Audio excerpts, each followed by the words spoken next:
Yeah, Anthony's working on it.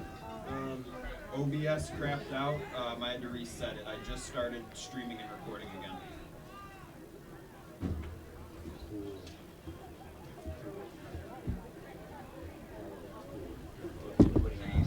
Talia.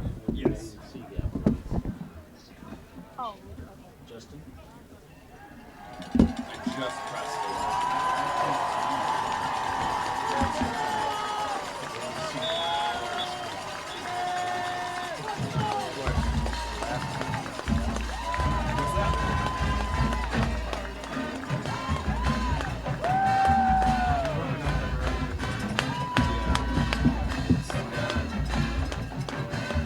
Not exactly sure what that means. I'm seeing 106 or 1100 kbps. Yeah, I'm not getting great connection.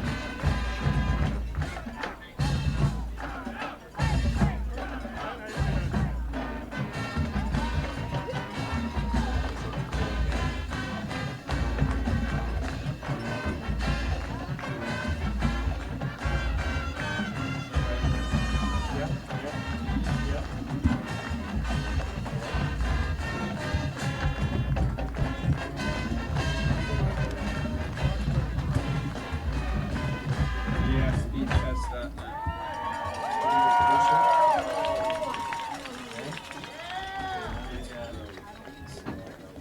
A fuzzy sign. Should I hit?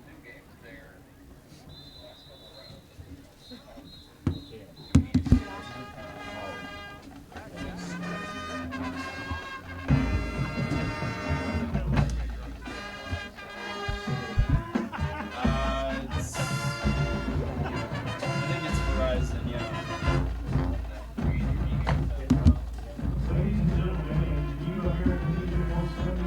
Yeah, I can turn my hotspot.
Alright, I just connected to my hotspot. OBS is reconnecting now. It says reconnection successful. That is the. Oh wait, retake.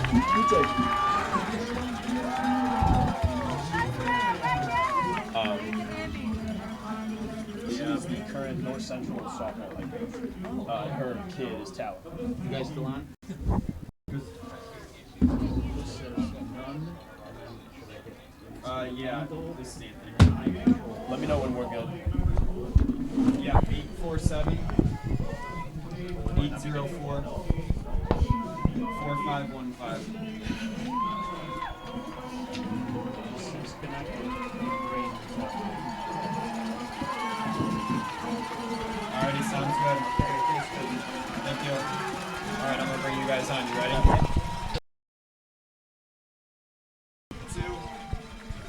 Welcome into Burgess Field for this IHSA 6A state semifinal matchup between the host Geneva Vikings and the visiting Cary-Grove Trojans. My name is Sam Corbett. Alongside me in today's broadcast, Brandon Januska. You also hear from the third man of our crew, Tony Cornish Jr., from the sideline a couple of times today. But, Brandon, this is going to be two of the best offenses in all of 6A. Both of these teams averaging about 43.5 points per game. And I think the biggest question mark was summarized great by Joshua Welge, of the Friday Night Drive podcast, saying, how much has the gap closed from Geneva to this reigning 6A state champion Cary-Grove squad? Cary-Grove just dismantled Geneva in last year's quarterfinal matchup 41-7, but that was Talon Taylor's first game back after missing almost half the season with injury. You have a healthy Talon Taylor. Your offense can do pretty much anything. Yeah, Geneva is a much stronger team this year than they were last year in that quarterfinal matchup. As you said, 41-7 was the final, with Cary-Grove taking the win in that one on their way to a state championship. And so these are two very strong teams defensively, great offenses as you pointed to, but they do it two very different ways. As Geneva will try to pass the ball and go through the air to beat you, Cary-Grove's the opposite, ground and pound all day long. Geneva won the opening kickoff. It sent Taylor's way, but towards the end zone. So the Viking offense will start this ball game off.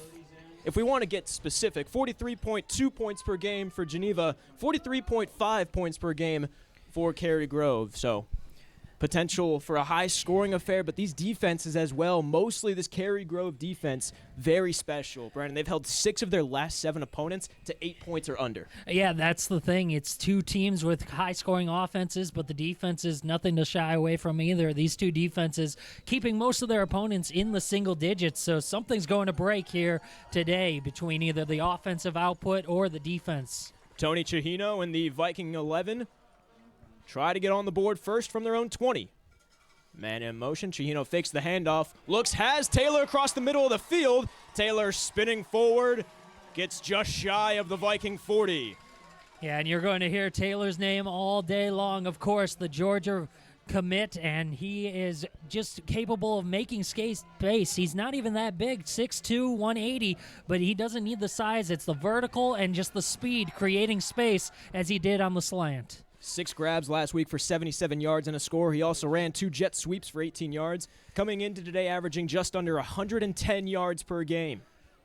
On first down, Chihino looking right, has a man, and gets clipped up right around the line of scrimmage. That's really the true number 2 option behind Taylor in this offense. The sophomore, Bennett Conkey. Similar frame, 6'1", a bit smaller, 165, but with all the attention going Taylor's way, it feels like 80's kind of the bailout option. Yeah, you'll see Conkey get some passes. You'll see him dump it off to the tight ends on occasion as well, and even the running backs, but Taylor is always going to be that first look for Chihino. Conkey had 2 grabs last week for a score and 48 yards.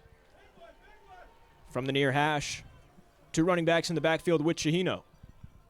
This would be a give across the middle and stuffed at the line. Michael Rumero, the ball carrier.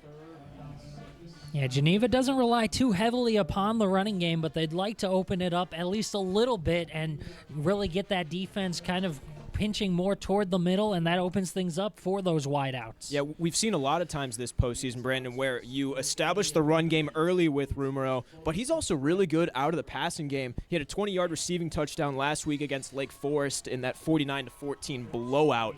But all the attention, you start focusing on the interior early, and then you start spreading him out wide. That's where he gets more lethal. Third and medium for Chihino. Looking left, steps up in the pocket, has Taylor, and in and out of the hands. Yeah, and that's a rare drop right there for Taylor. He had the space, and actually there may be some laundry down on the field. Yeah, the play was whistled dead. Yeah, I was going to say, it looked like Taylor gave up on the play halfway through because, like you said, that's not something that we're going to see, a Taylor drop. And some commotion at the line was stalled. It's really hard to hear over the incredibly loud Geneva band out in full force today here at Burgess Field. Wind is certainly howling. Yeah, packed house on both sides of the bleachers here. Yeah, is that a holiday theme for Cary-Grove? I'm seeing a lot of Santa and Grinch. Appropriate, yeah, but makes sense. 1 month out from the big day. 3rd and long for Chihino. From the 38. Chihino looking left. Cary-Grove bringing pressure. Chihino down the far sideline looking for Taylor. Pass is caught. Tiptoeing down the sideline. flipping the field. Talon Taylor into Trojan territory. Yeah, and just what a play by Taylor. Go right along the sideline, as you said, adjusting the body, able to run down underneath it, and just throwing to a spot was Chihino, and he just knew that Taylor would be able to get there. Taylor's mom, Venus, right in front of us, lets out a big scream for her son, the current North Central softball head coach.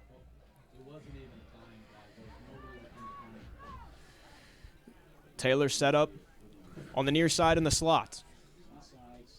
Chihino kicks him out. Looking to pass. Finding him again. Taylor tries to needle through 2 defenders. Can't escape. Brought down both by Jason Ritter Jr. and Brady Elbert. 3 receptions already on this drive for Taylor, and it's clear that Chihino's going to look his way every time he can. And the question is, how can Cary-Grove defend this guy? Well, when you have 44 passing touchdowns on the year and Taylor's got 24 of them, granted, some of those have been some jet sweeps, but it is more often than not a 2-man offense from Chihino to Taylor. You utilize Rumero and some other running backs when you can, but the attention all day long is certainly going to be on one. Low snap. This will be a handoff to Rumero. He gets clipped behind the line. And an electric tackle.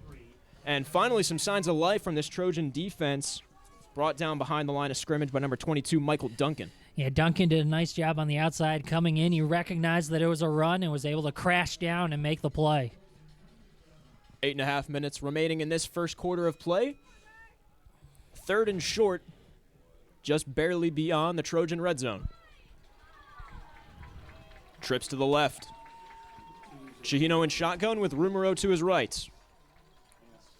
Drops back to pass. All time to throw. Ranging left. Now cutting back right. Chihino looking for the end zone. Has a man inside the 5. Brought down, and it'll be a touchdown for the Vikings. That was number 8, Finn Wepner, who got the rare reception there for the Vikings. Again, trips to the left, and he goes to the 1-man lined up on the right side. Wepner through 2 defenders. And again, you saw multiple defensive backs looking where one was in the end zone once that design play started to fall apart. But Finnegan Wepner, the 6'1" senior receiver, gets the first 6 points of the ball game. Geneva fan base ecstatic on their home turf as we await the extra point from Jaden Hodgden. The lefty kicker, snap and hold, kick. Right down Broadway, 7-0 Vikings, 8:11 left to go in this first quarter. And that was, well, we talked about in the pregame show, these high-flying offenses quickly marching down for a score. Yeah, and that's what it is. We talked how the defense has been strong as well, but it's the offense who showed up there on that first drive, and Cary-Grove could have their hands full if this continues. The Vikings going right downfield. They forced a couple of 3rd downs, but in the end, just looking Taylor's way anytime they needed to, and then it was Wepner on the touchdown. You said earlier, Brandon, these are 2 very different teams. Chihino using all sorts of air raid offense to get the first touchdown of the game. Get ready for the ground and pound for the Trojans, though. The flex bone option offense, the emphasis of discipline is everything. Yeah, going with the triple option, you'll see a lot of them pulling the guard around to the other side to create that extra blocker. It's really going to be all on the ground. You talked about. Now, this is going to be really interesting, Brandon. Last week against Lake Forest, 3 successful onside kicks for the Vikings. That's why I had to cut you off quickly, because we are going to see some trickery from the squad in blue. Yeah, Geneva had the first 3 drives of that game last week because of those onside kicks. Instead, he'll boot this one deep. And this will be a return across the middle of the field. Blockers in front. Gets across the 20, but won't get up to the 25. A resounding tackle. Good return brought out by number 12, Landon Barnett. But some ferocious defenders. Brian Waters, first guy on the stop for the Vikings. And so now we'll get to see this 3-headed monster of the Cary-Grove offense. And again, it's that triple option. You'll see a lot of pulling the guard around to create those extra blockers. A lot of them keeping it with the quarterback, Seaberg. This team is averaging 331 yards per game on the ground alone. First play from the line. Right up the gut.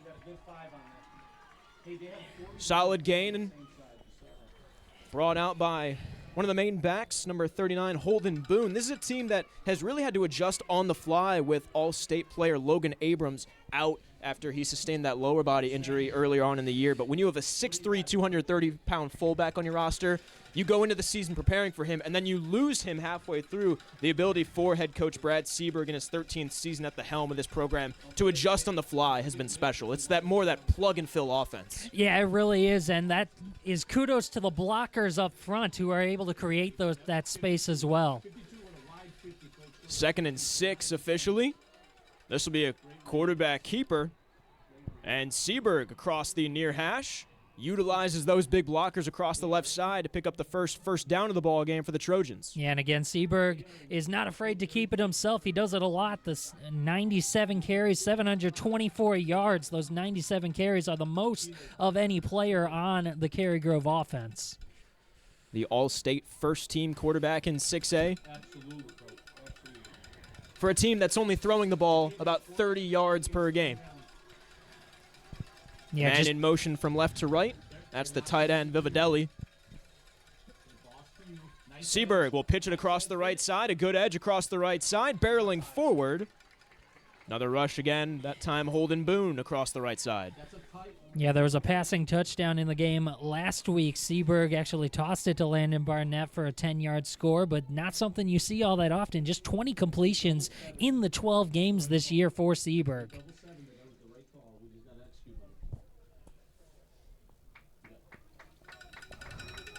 Patient to the line on 2nd and medium. Noisemakers in full effect here at Burgess Field.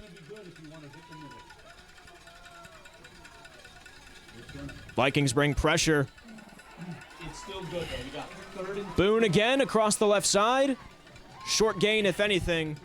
And the ability for, or rather the acceleration on display by all the other Trojans that are getting out beyond the hashes. You have to imagine that at least 1 or 2 Vikings are going to be having to think about that in the back of their mind, because you see that slight hesitation of, should I go for Boone on the inside, or are they going to try some bootleg trickery? Yeah, and that's the challenge of trying to defend this triple option, is you don't know which guy's going to end up with the ball every play. 3rd and short, and Laundry on the field, movement up front, and this one's going to be against the offensive line of the Trojans. Yeah, and I believe it was on the left side, maybe the tight end, 88. Quentin Witt. So from 3rd and short to 3rd and 8 officially. Clock will start to run again. Still in their own territory. Trojans to the line. Spread is good, coach. Give to Boone across the left side.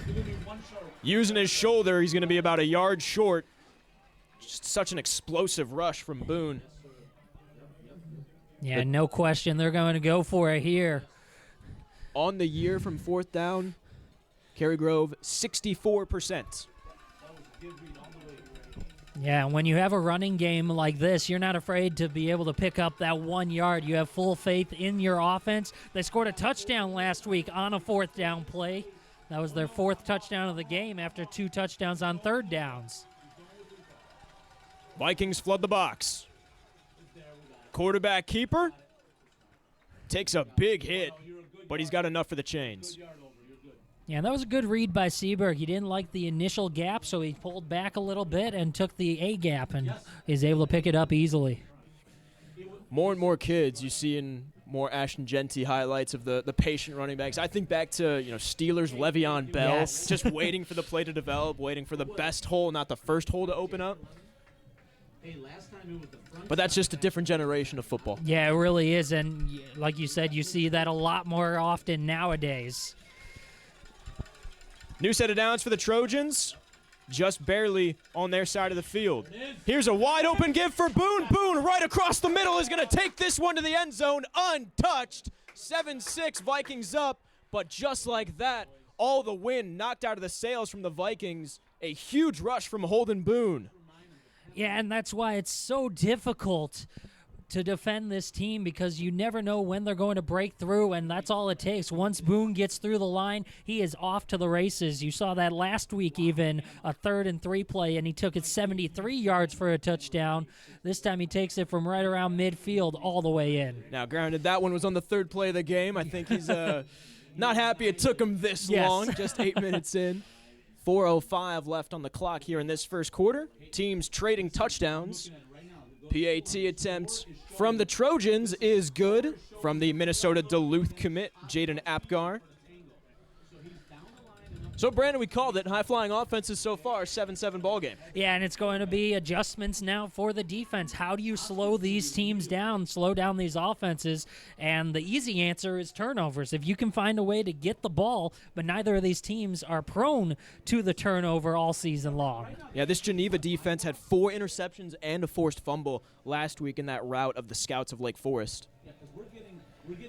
49-7 against Amundsen in round 1, 42-28 against Burlington Central, and then that Lake Forest game for Cary-Grove dominance even more so. Each team in the 3 rounds before today only scored once, 71-6 against Sen, 41-8 against Antioch, and 42-7 last week against Belvedere North. Yeah, these defenses aren't used to giving up points like this, especially on first drives of the game like that. But it's going to be an adjustment, and it's one of those things where you know that you can trust your offense to make up for it if you do give up a score. Yeah, last week against Belvedere North, they allowed that 80-yard rushing touchdown, and then through the rest of the ballgame, just 3 first downs. No chance for a return once again. And I expect to see that on most kickoffs throughout this game. Keep it out of Taylor's hands as much as you can. As you know, he's going to be getting the ball when the offense comes out. The Friday Night Drive podcast earlier in this week previewing this game mentioned earlier Joshua Welge asking how much has the gap closed from last year. Another big statement from this game was an early break could go a long way, and it felt as if that opening drive touchdown from the Vikings would be that big break, but Trojans certainly not ones to back down. Starting this drive, looking deep down the near sideline for Taylor, one-handed. Oh, my goodness. The 5-star commit showing he can, but not able to come away with that ball. Just the athletic ability to get himself in that position. Yeah, the ball was overthrown a bit. Just a credit to Taylor to be able to get to that ball and even make it close. Able to get that one arm up, but just couldn't bring it in.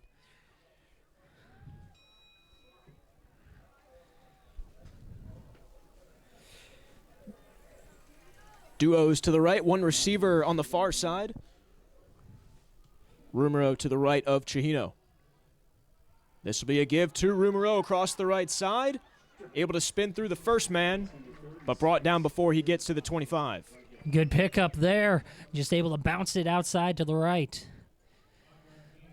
If you're able to pick up 5 yards on these carries, it really opens things up for this Geneva offense. Yeah, controlling the clock as much as they can. That's something that this team is stressed on all season long. We don't go spread if we go ace with him, and then we get a smaller split. 18, flip 18.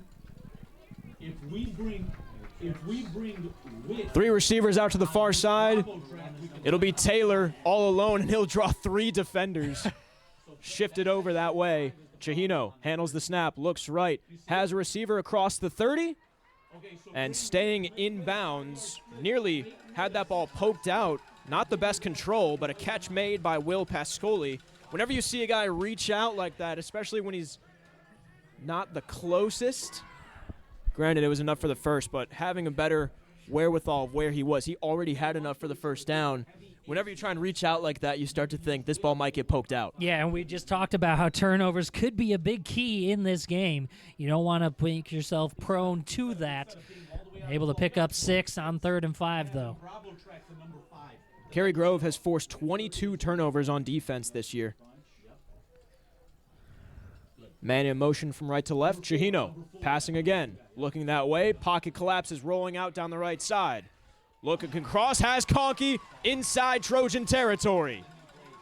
That's just a nice job, all set up by Chihino, able to roll out to the right side, and how frustrating that is for the defense, able to just create things with his legs. It looks like maybe he could decide to take it himself, but he is a pass-first quarterback, and that's what he did. He ran the ball 5 times last week for 21 yards and 2 scores, but those were either 4th and 1 or goal line situations of we just need a little bit.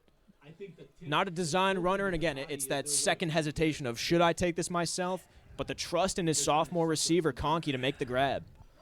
Here's Rumero across the left side, bursting forward.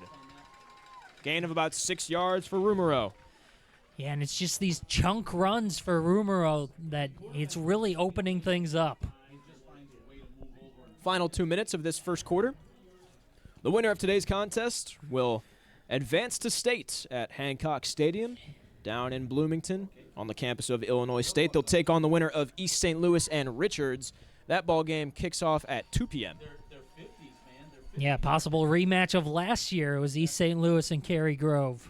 23-20 in victor of the Trojans. Here's Chihino taking the shot for Taylor. Taylor, 50-50 ball.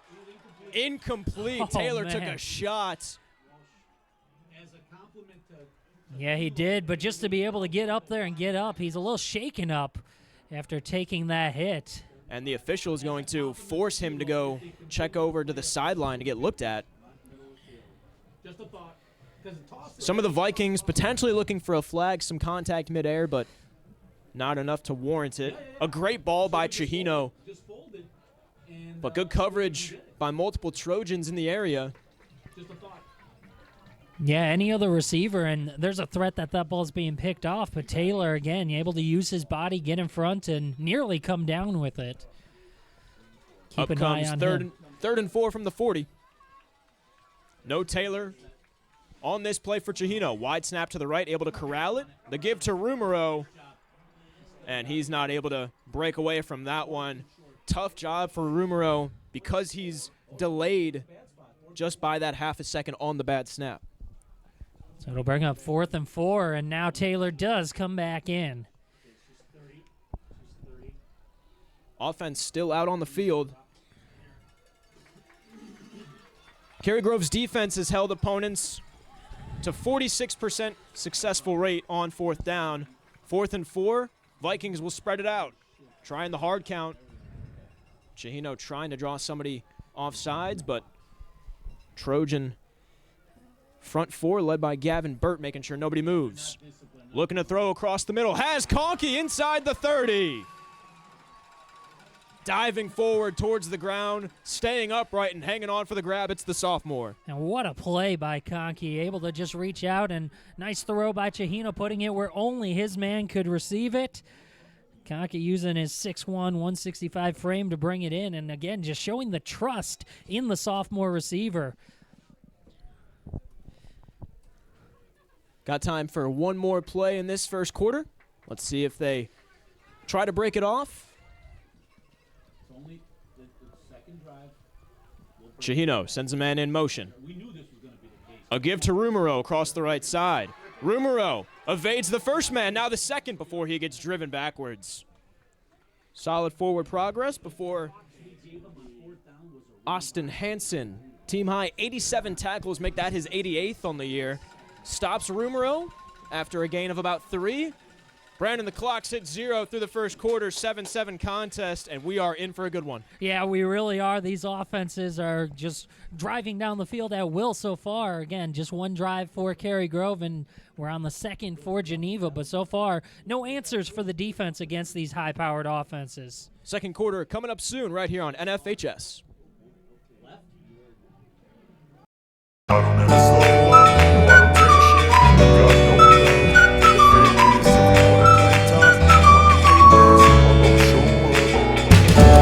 don't ever slow up, no, I don't take shit. I got no love for the fakeness. If you wanna play tough, you wanna hate this, I'm gonna show up. I don't ever slow up, no, I don't take shit. I got no love for the fakeness. If you wanna play tough and wanna hate this, I'll always show up and make a statement. I don't ever slow up, no, I don't take shit. I got no love for the fakeness. If you wanna play tough and wanna hate this, I'll always show up and make a statement.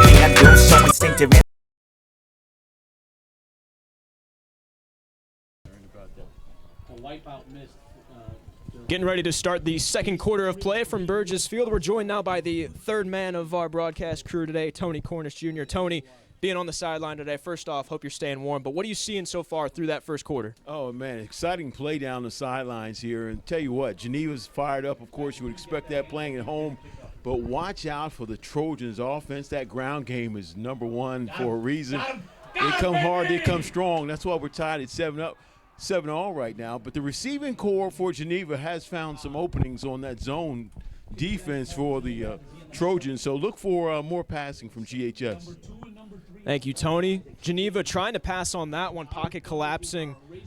And there was no chance for Chihino, who gets brought down. Was tackled forward for a slight gain, or excuse me, slight loss. Yeah, lost maybe a yard on that sack. Tried to get it back to the line of scrimmage. First time, really, that the pressure has been able to get to Chihino today. Loss of 1, 3rd and 8 now from the 28. Chihino trips to the left. Kicks Taylor out wide, looking his way. Chihino steps up, reverses again. Chihino making something out of nothing for the end zone to Taylor. In and out of the hands. Could have been an interception. Yeah, Peyton Seberg, the quarterback on the other end, playing safety on defense, and he was in the area. Seberg looking at his hands after the play, just knowing that he's got to come away with that one. The offense staying out there for Geneva. I expect to see this most of the game. These offenses, anything within 10 yards really, will probably try to stay out there and pick it up, especially the passing offense of Geneva. Geneva's kicker, Jaden Hogden, a 3 for 6 kicking this year, a long of 36, so this would be out of his range anyway. 4th and 8. Here comes Chihino. Looking to pass across the left side, taking the deep shot again for Taylor. Touchdown! Talon Taylor in the back corner, beyond 2 defenders. And again, just able to find space. Chihino knows his man is there, and a missed opportunity, like we said, for Cary-Grove. They had a chance at the pick. Seberg was in the area, looked like he could have had it. It goes through. Second chance for Geneva's offense, and they make them pay. A 38-yard receiving touchdown for Taylor, who just had 77 yards last week. And again, we talked about how pregame all of the defensive focus for the Trojans has been on one. Last year when these two teams faced off in the quarterfinal, as the extra point attempt is through, that was Taylor's first game back after missing most of the season with injury, and he wasn't the biggest factor, but you could tell that he wasn't playing 100%, and towards the end of the game, I mean, once you get to that 41-7 mark, it becomes kind of a non-factor, but now with him at 100%, and this is a team that feels rather heartbroken over last year with trying to prove a lot of things to Cary-Grove and to the rest of 6A. Yeah, that's exactly what this is. This is a prove-it moment showing that Geneva, that the Vikings are at that level to compete and to win their first state title. A win today for the Trojans would be their 4th state appearance since 2018. You just mentioned Geneva still searching. And again, like you mentioned earlier, not afraid to do the onside kick. We'll see if that's in play at any point in this game, just to try to keep the ball away from that Cary-Grove offense. On the previous onside kick, we saw everyone charge up front before he sent it away. A lot of men up front, 2 return men back deep, but a whole bunch of no man's land between the 10 and the 35. Abkar will aim it there. Return man from his own 10. Blockers in front of him. Gets up to across the 20. And up to the 28. Right through the middle of the field. Good return by Brady Elbert, the junior defensive back. Yes, it's a decent field position right around the 30-yard line for Cary-Grove. And again, bring out those runners and try to just stuff it at that defense of Geneva. Different feel, especially when you're a running team. You're trying to control the clock. You're trying to control the scoreboard as well. So if Geneva's able to continue to take the lead like this, it makes it frustrating for the style of play for Cary-Grove. 10:49 remaining in the half. No, that's not a problem at all. 4 is not effective at all. A give across the left side. Good burst of acceleration, but Boone was just spun across his right side. Gain of about 3 yards, make it a long 2. Once he gets through the line of scrimmage, it's just full head of steam, legs churning. But that front 4, led by Lex Griffith, number 44, able to spin him down, clip him from low. Yeah, and if you're able to just keep them to 2 or 3 yard gains, that's a win if you're Geneva's defense. Has trouble with the ball, and Seaberg just has to land on it. Frustration so far from number 11. Yeah, and that sets up a big 3rd down. You want to pick up a chunk here if you are Cary-Grove. Quickly trying to get the ball into the hands of Boone, who we've already seen today what he can do in open field. But after dropping the interception as a defensive back, trouble with that snap there. And now 3rd and 10 from their own 30. Trojans feel the pressure mounting. Vikings get set up. Seaberg sends a man in motion. Good. They're pointing to your sideline. They know it's coming that way. Looking left, Seaberg will throw. Pocket collapses. Seaberg evades the first tackle and will be brought down right around the 20. It looked like he was going to stay upright. The turf monster aiding the tackle there, and a huge loss sets up 4th and a country mile. Yeah, and the defensive line able to get right through. Joe Pettit, the All-State defensive lineman for Geneva, maybe able to get through the right side, force him over to his right, the left side of the defensive line. And then again, you mentioned the turf bringing him down before Nelson Wendell, the linebacker, finished him off for the sack. 4th and forever. And we will see a quarterback line drive punt. And this one will die on the 49 of the Geneva half of the field. Nearly saw a Oregon play from earlier, just aim for a defender and hope it hits him, make the ball alive. Yeah, and I think it actually hit one of the linemen of Cary-Grove, trying to get that low liner. Very favorable field position for the Vikings, now up a touchdown. 8:34 to go before half. Cary-Grove will receive the second half kickoff. But this is a big moment for Geneva to try to make it a 2-score game, again, knowing that you don't get the ball. Rumero stops on a dime, stiff arms the first man down the far side. Gain of about 9 for Rumero, staying in bounds. Great change of direction. Paul Brock, the defensive lineman, able to get through the line, and that created the change of direction. Rumero had to adjust and was able to, and a nice gain on 1st down.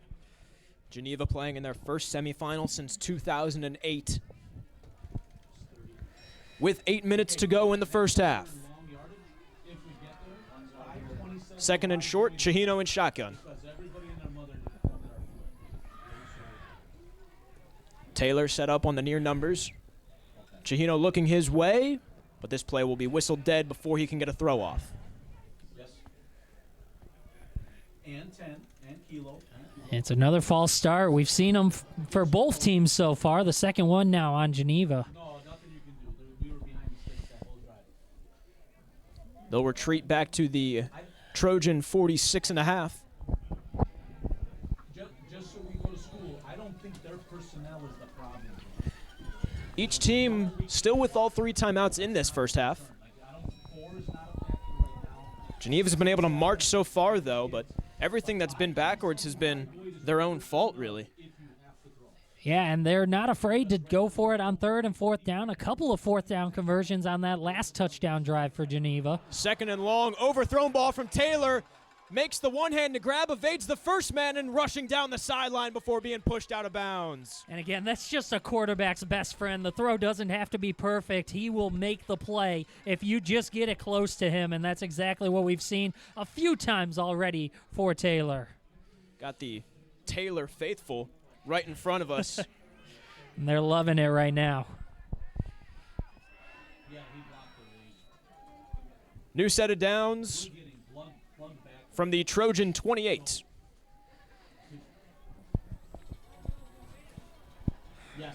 in heavy, we're, go ahead. Chahino gets his offense set, kicks out Taylor to the right side, looking his way. Chahino, screen across the left to Rumero. Blockers in front. Rumero inside the red zone. Across the 15. And Rumero takes a big shot, but his legs just continue to churn. He's a machine out there in the ground game for this Vikings offense.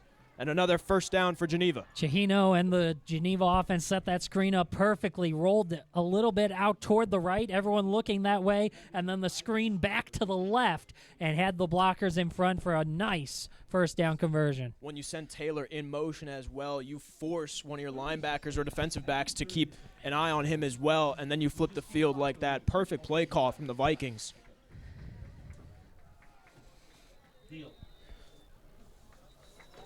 Geneva from the 15 calls a timeout. First timeout of the contest for either squad. And I think this was more so just let's see how the Trojans align themselves and figure out how we can get into the house once again. Yeah, Justin, see what you want to do. It was Leonardi, the running back out there. Rumero was taking a little bit of a breather on that play. We'll see if that's how they go back out after the timeout. 6:51 to go before halftime. Let's see what head coach Boone Thorgerson draws up for his squad. The fourth-year head coach, former All-State quarterback at Caneland, captained the offense at NIU a handful of years ago. Now trying to take this Geneva squad to a place that they haven't seen in, let me do some math in my head, 16 years. Yeah, and this is a team that they really believe can do it, and we've seen that so far today, competing with the reigning state champs. Brad Seberg, the head coach, yes, the father of Peyton. He's got a couple other kids that work on the staff of this squad, of this Trojan squad. 137-28. Here's Chahino for the end zone for Conkey. Pass broken up. Great coverage there on display by Michael Duncan, the defensive back. Yeah, just great body placement, getting in between. Conkey tried to make the catch through the defender. We've seen him do that already today, unable to bring that one in. To round out the rest of the bio on Coach Seberg, 13th season as the head coach of these Trojans, a former linebacker at D3 Loris. Already read off the career record entering today for the former Dewhawk, 137-28, and last year's state champions. Chahino, a give to Rumero across the right side. Rumero gets brought down for a loss of about 1. No gain there. They had the fullback, though. Michael Toole going across the formation to the right side as a lead blocker, and then Rumero tried to hit the opposite side gap. But no fooling the Trojan defense on that one. And we're seeing the Trojans, again, force on turnovers rather than trying to bring them down. Everyone focusing on the ball rather than clipping Rumero at the legs. 22 turnovers from this defense so far this year, and down a score they feel like they need the ball back, or at least a stop before the half. Up a touchdown, here's Chahino looking to make it 2. Chahino passing across the middle, caught across the 5, broken up midair. Ripped out as he was making the grab, trying to find Wepner once again in the red zone. Through some pretty heavy traffic across the middle of the field, and as he was coming across, he just couldn't hang on. Yeah, that was a nice throw, though. The ball was there. But again, you said it, heavy traffic, and they were able to rip it out. So credit to the Trojans' defense on that one because everything was set up for Geneva on that play. And now here we go, Brandon. 4th and 11 from the 16. They're going to kick. They will send out the kicker, Jaden Hogden. 3 for 6, a long of 37. This one will be a 32-yard attempt. The lefty kicker, snap and hold from 32. Wide it right. Is no good. Hooked it just wide to the right. Surrender Cobras on display on the home sideline. Cary-Grove Trojans looking like some Packers fans over there. Had to bring it up. I had to.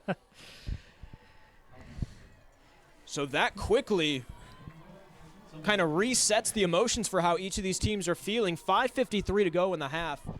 Now, Cary-Grove will get the ball. They'll receive the second half kickoff, and this is a team that focuses so much on controlling the clock. They've got all 3 timeouts, 6 minutes to go 80 yards. Here's an opening give right up the gut. And again, all of the attention. Several defenders have to look and see, why is Seaberg running so far across the left side? Is he somehow holding this football? Yeah, it's that slight hesitation. Yeah, that trickery that they have, that's exactly right. Who has the ball? It's so hard to identify because it could be any of those 3 players. Mark it a gain of 6. This will be a quarterback keeper. Seaberg, so patient, waits for the hole, cuts it back towards the middle, and he'll be close. They'll say he is just, no, they will give him the first. Now they reverse it. Yeah, say maybe 3rd and short. About half a yard short.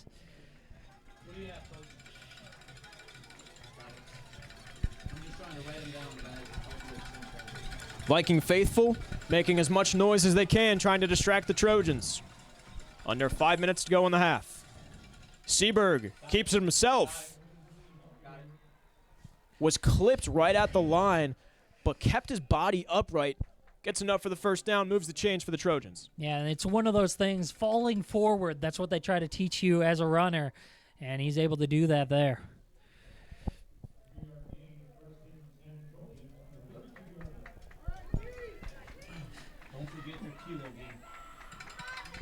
From the 32, Seaberg gets set. Cary-Grove's won their last 18 games in a row, dating back to last year. This is good. Here's a pitch across the right side to Boone. Lead blocker in front. Boone racing for the sideline. Into Geneva territory. Boone levels his shoulder, stays upright. Yeah. Holy cow. Holden Boone, what a rush. Yeah, what a rush. But, I mean, you're not going to bring him down more often than not with just a shoulder check. And he showed that there. Lucky that there was another defender in the area to finish the play. Great lead block on display as well. I believe it was Dylan Reyes who tried to lower the shoulder and knock Boone out of bounds. But, again, Instead, Boone just bounces off of him. yeah, you're not going to bring him down more often than not with a shoulder check. Flipping the field on the rush from Boone. Here's the quarterback keeper. Seaberg lowers his own shoulder inside the 15. Yes. There has to be some sort of emotion when you see your quarterback be okay with taking a hit and lowering the shoulder and just offering himself essentially to the defense. It's got to be another level when it's your own kid. Oh, yeah, that definitely is. But, I mean, that's the style of this offense. He's not your traditional quarterback. Again, only 20 completions on the year. He's not that passing quarterback that you think of when you hear that position. Seaberg after the gain of 7. Here's a give to Boone across the left side. Boone tiptoeing his way through. Got clipped right at the line, but staying in a good position. Able to fight for every single yard on that carry. Brad, they're plugging the whole time. Barney's got to adjust to that middle backer, the new guy, number 5. Still all 3 timeouts for the Trojans, who just march downfield through the legs of Holden Boone. Well, he's really the middle guy, the double hero. First and goal for Cary-Grove. Vikings are late to get set. Seaberg at the line. A give to Boone.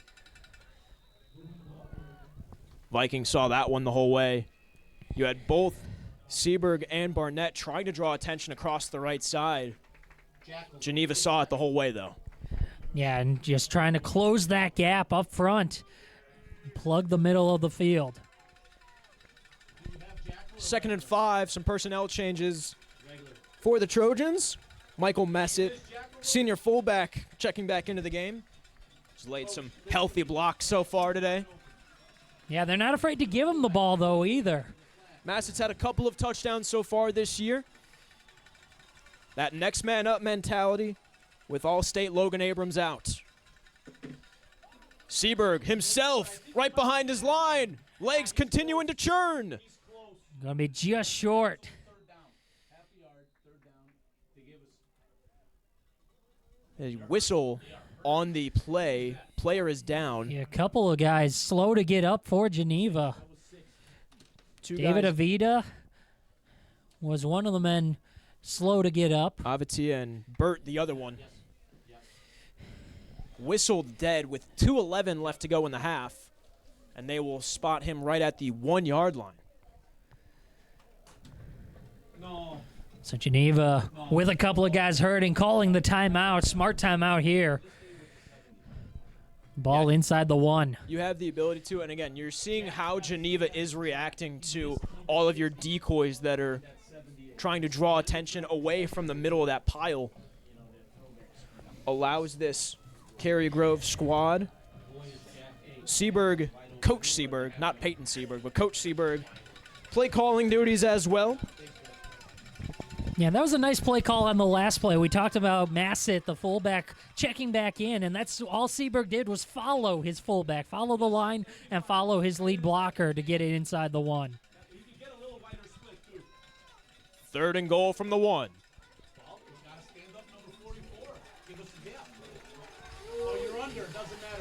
Trojans trying to knot this thing up before halftime. Seberg under center. Man in motion. A give to Boone. Boone is clipped just short. Sean Lane, the linebacker, was able to come through and hit him behind the line to make the play there. Lane, a team-high 73 tackles on the year entering today's contest. And another quick timeout called. Brings up a big 4th down. Now, if you're Coach Seberg here, is there any part of you saying, let's kick it? No, not inside the 1, not the way this game is going. You just got a big stop on 4th down.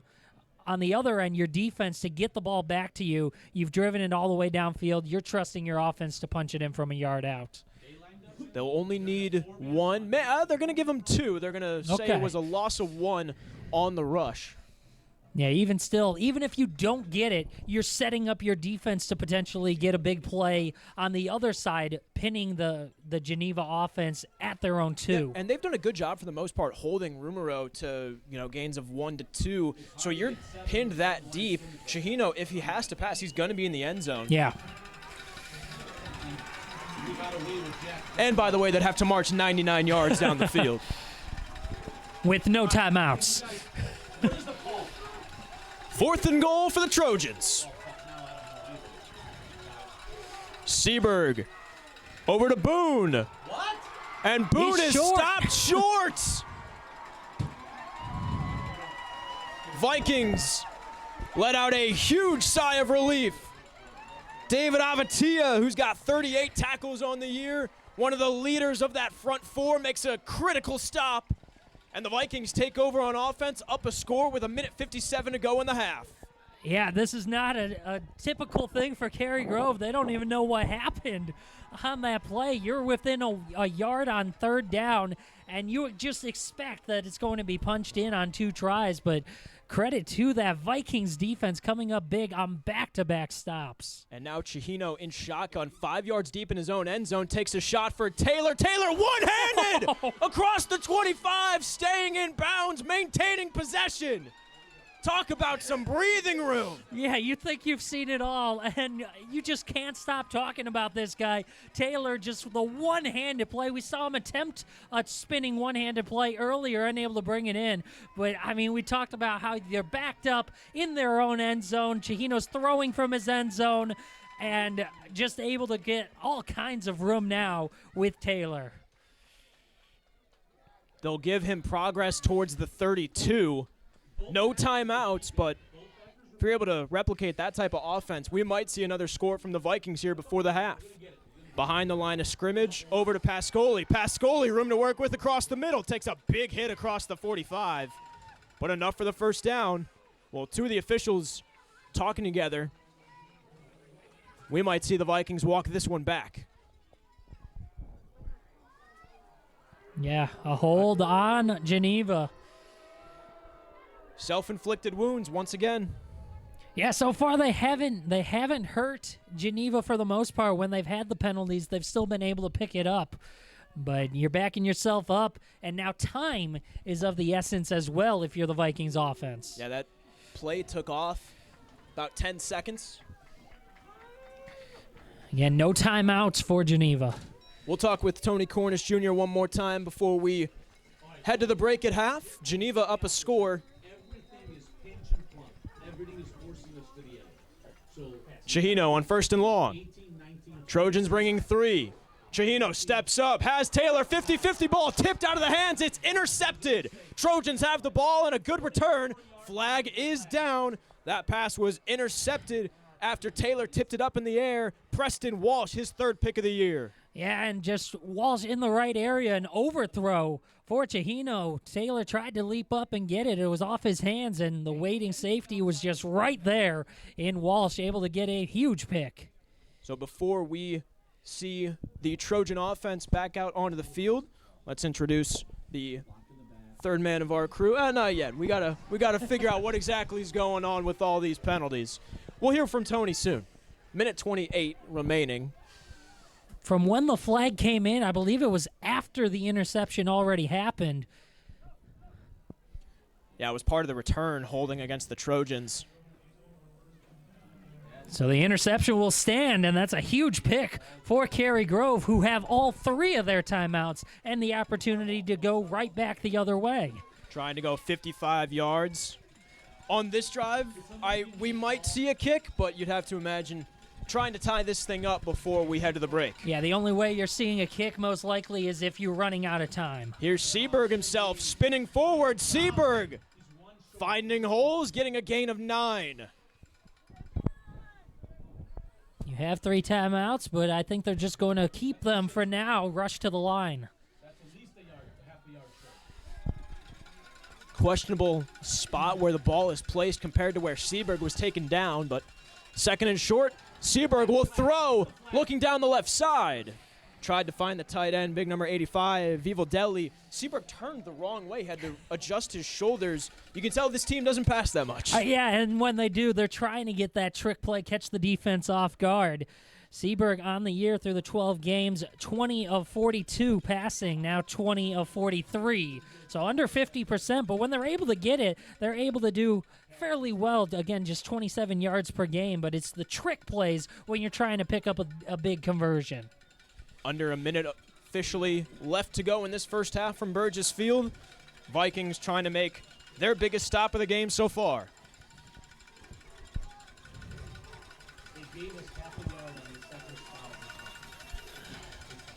Here's Boone across the left side. Such a violent rusher, a wrecking ball right through the middle. Heavy hit being laid down from Boone over across number 7, Sean Lane. Again, continuing to hold on to all 3 timeouts, under a minute now. Here's Boone again, this time across the left. And Lex Griffith, first guy there on the stop. Clock continuing to run.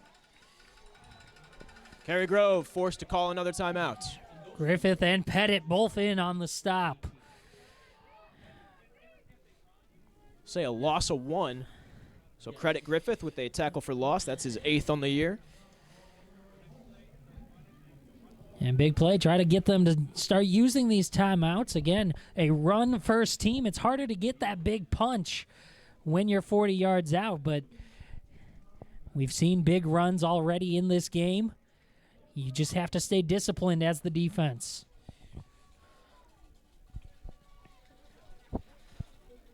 Hey, Brad, don't forget you have Reaper. You've got 46 passes as a possibility. Those are one-timers. Vikings break their huddle first. They've got 40 yards to work with. But for a team with 2 timeouts, still plenty of time left on that scoreboard. Here come the Trojans, 2nd and 11. Seberg dropping back, has time across the middle, caught by the tight end. They both ran middles. Across the middle, 2 guys there.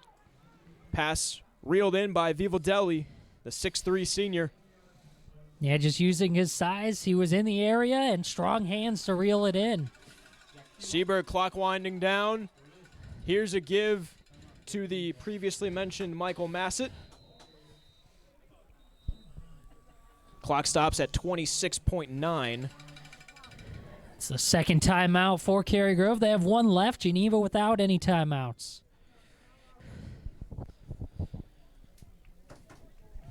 So you have one play for sure with a timeout, potentially two. Do you think they have time for three?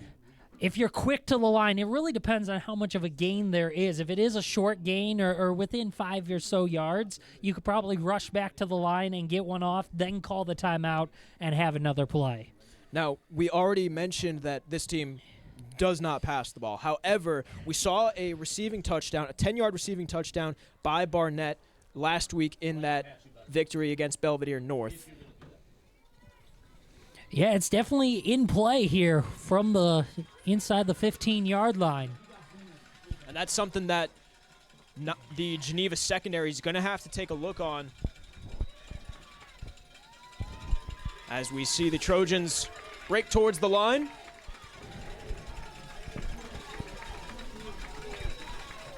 They're on the 14. They only need 4 for right now.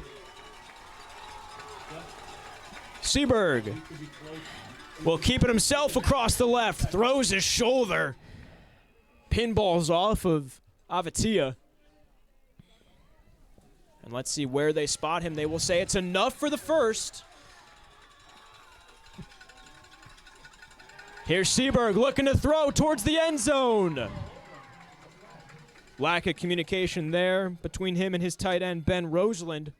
Good coverage in the end zone, but Roseland turned left, Seberg threw right. Yeah, the previous play, the benefit of picking up the first is you had the clock stop for you, so that allowed them to get back to the line before the clock started back up again, and that allows them that extra bit of time, and they still have their timeout. Yeah, you don't have to burn it with the chains being forced to move, so 14.9 remaining. You've got your final whistle to call.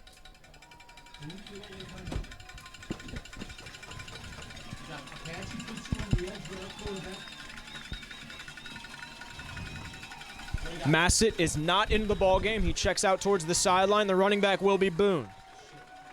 Although with this offense, who knows who's actually going to be the ball carrier. And before a play can even be called. So I think that was just get set to the line, see how the Vikings set themselves up. That, and I believe the play clock even. Oh, true. Got no official counter on the field level. Everything done mentally.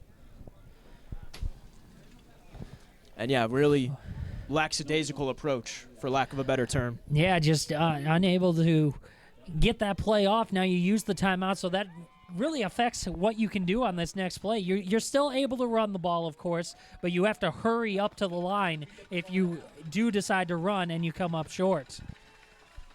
Really, it takes away any chance of a field goal, though, if you do run it. Same look, wide 50, really wide 50. Viking faithful get to their feet. Seberg to Boone. Boone inside the 5, untouched, in for the score. Holden Boone for the second time today. First one was a bit longer of a rush, but Holden Boone, second rushing touchdown today. Guard did not see 7. 14-13 as we await the extra point. Yeah, the offensive line created a gaping hole on that left side. Boone able to run right through and straight in for 6. That's why 26 is Jaden good. Apgar on, trying to knot this thing up at 14 all. Seberg to hold. Snap and hold. Apgar's kick blocked. That's all right. We got the ball at half.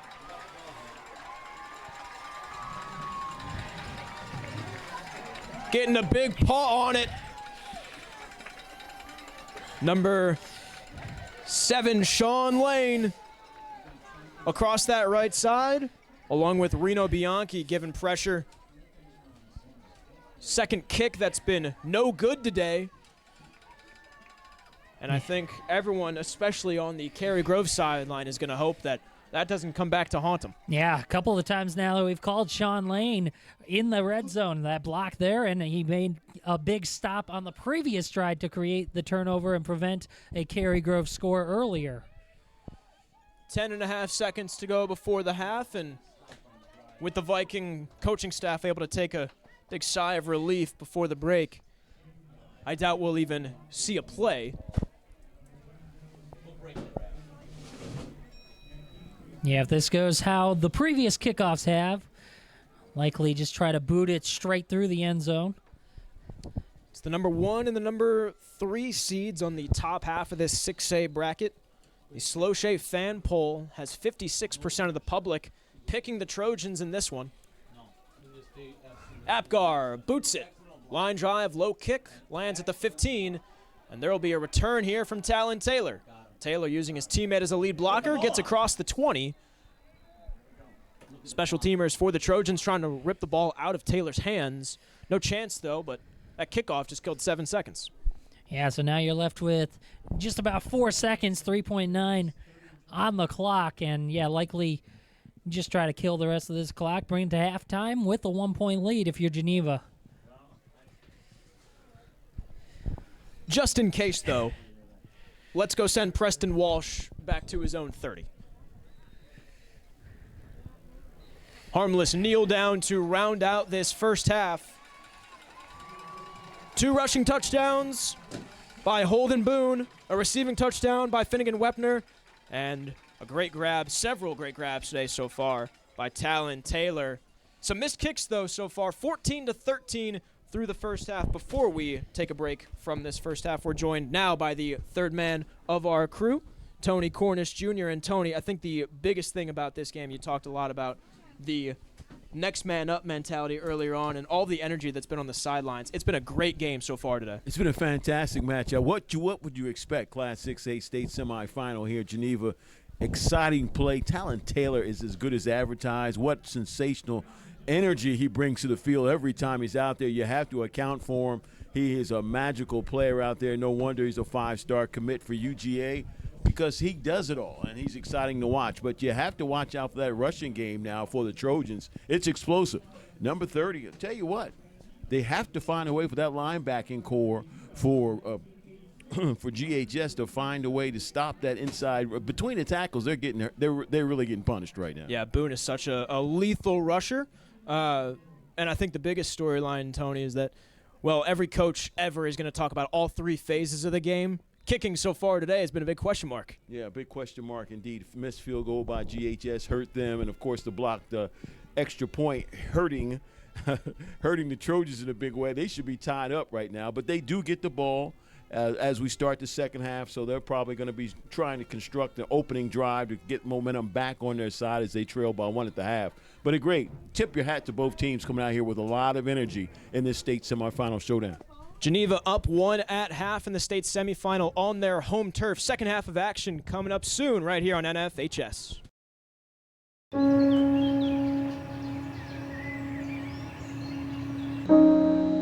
This high school gym used to be packed most nights.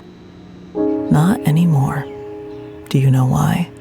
Because bad behavior by fans, especially adults, has caused a shortage of game officials across the country. You see, without officials, we can't have sports. Don't let this become reality.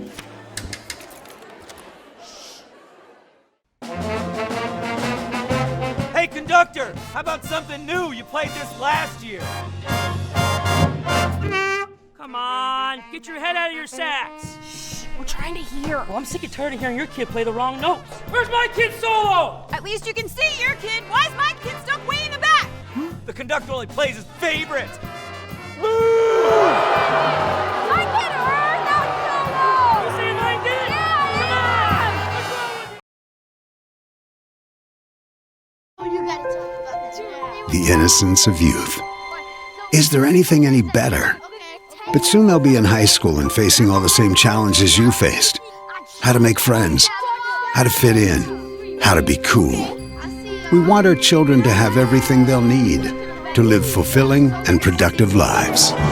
Make sure the kids in your family are among the more than 12 million participants in America who take part in high school sports or activities.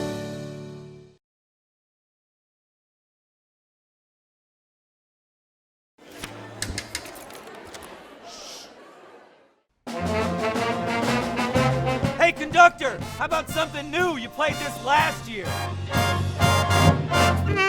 Come on, get your head out of your sacks. Shh, we're trying to hear. Well, I'm sick and tired of hearing your kid play the wrong notes. Where's my kid's solo? At least you can see your kid. Why is my kid stuck way in the back?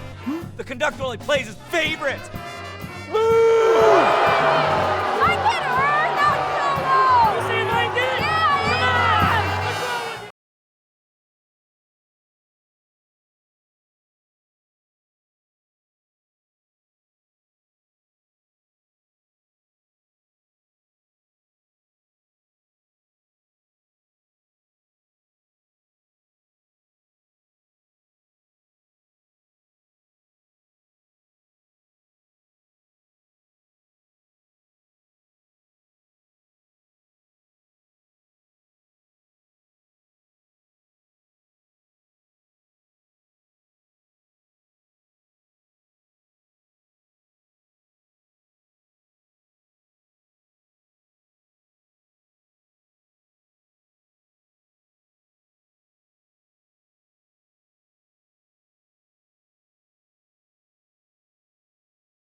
conductor, how about something new? You played this last year. Come on, get your head out of your sacks. Shh, we're trying to hear. Well, I'm sick and tired of hearing your kid play the wrong notes. Where's my kid's solo? At least you can see your kid. Why is my kid stuck way in the back? The conductor only plays his favorite. My kid heard that solo! You saying I did? Yeah! High school sports fans, relive your favorite moments. Just click the shopping cart below the video player to get your digital copy today.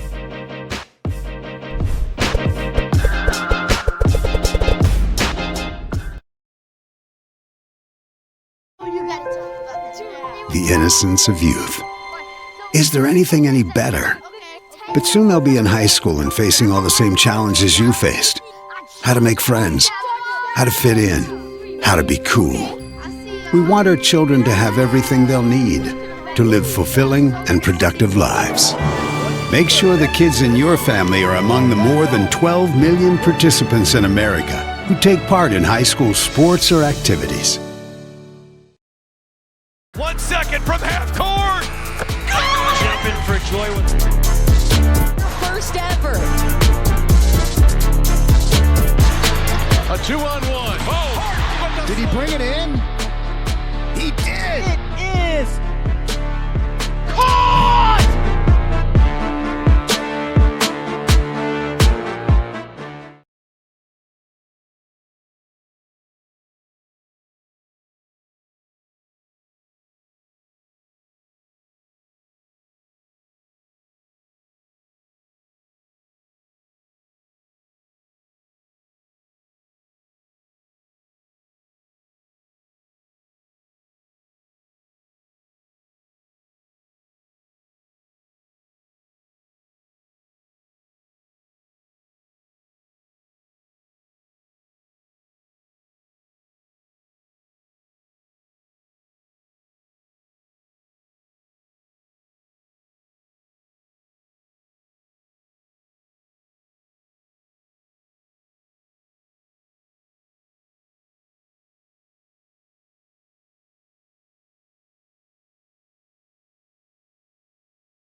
One second from half court.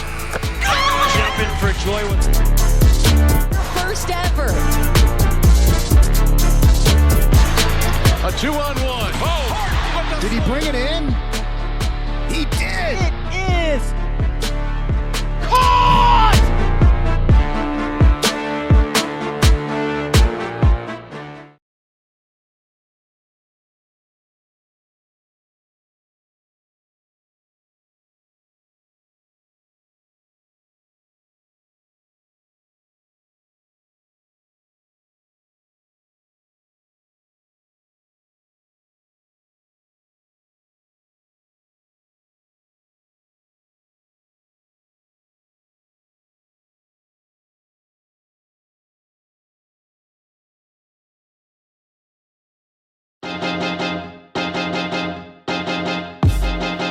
High school sports fans, relive your favorite moments. Just click the shopping cart below the video player to get your digital copy today.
Hey, conductor, how about something new? You played this last year.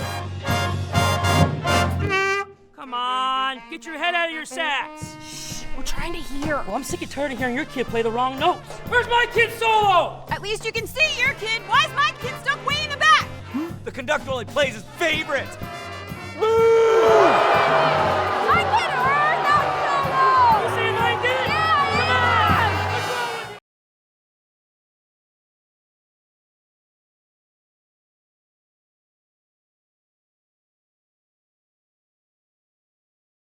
Not anymore. Do you know why? Because bad behavior by fans, especially adults, has caused a shortage of game officials across the country. You see, without officials, we can't have sports. Don't let this become reality. It's time for a change. Let's bench bad behavior for good.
Welcome back into Burgess Field. Sam Corbett and Brandon Januska here, bringing you this 6A state semifinal matchup.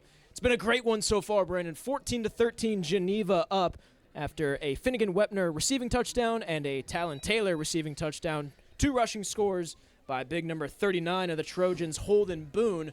But some kicking woes for both teams.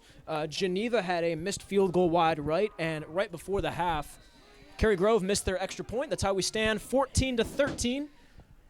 And the Vikings once again trying an onside kick, or they won't. They'll readjust. 3 successful onside kicks last week against Lake Forest, but haven't tried one so far yet today. The lefty boot plants this one in between the legs, and now the defender slips. Falling on it inside his own 5. Number 82, Ryan Davis. Ball went just right through the 5-hole in between his legs. And that was nearly tracked down by the Bulldogs. Excuse me, not the Bulldogs, the Vikings. I wanted to shout out Talon Taylor, who is going to be a future Bulldog. Will still wear the same G logo on his helmet and everything, but definitely going to have to change out the blue to red. Taylor had a phenomenal first half, but all the attention his way allowed other offensive weapons for this Viking squad to make themselves felt. It'll be the Viking defense to start this one out, though, who's holding opponents to just 16 points per game all season long. 13 points allowed through the first half against these Trojans as Boone starts us off with a run right up the gut. I was going to mention the momentum shifts that we saw in the first half as well. The big stops defensively by the Vikings defense at the goal line, those stands, and then the interception the other way by the Cary-Grove defense that led to their touchdown score right before the end of the first half. And now nearly and really could be a momentum shift here on the kickoff. Trojans start with the ball, nearly a costly turnover on the kickoff, but it does pin them deep. Yeah, part of that momentum was, again, the interception that Tony Chihino threw was in and out of the hands of Taylor, as this gain on the ground will be for one, if anything, plugging the hole right in the middle, big number 72, Reno Bianchi. But that throw from Chihino to Taylor, again, the number 1 weapon. Everyone knows he's looking that way as a bailout option. Slightly overthrown ball, tipped off the fingertips. Coming down with the pick was Walsh in the secondary.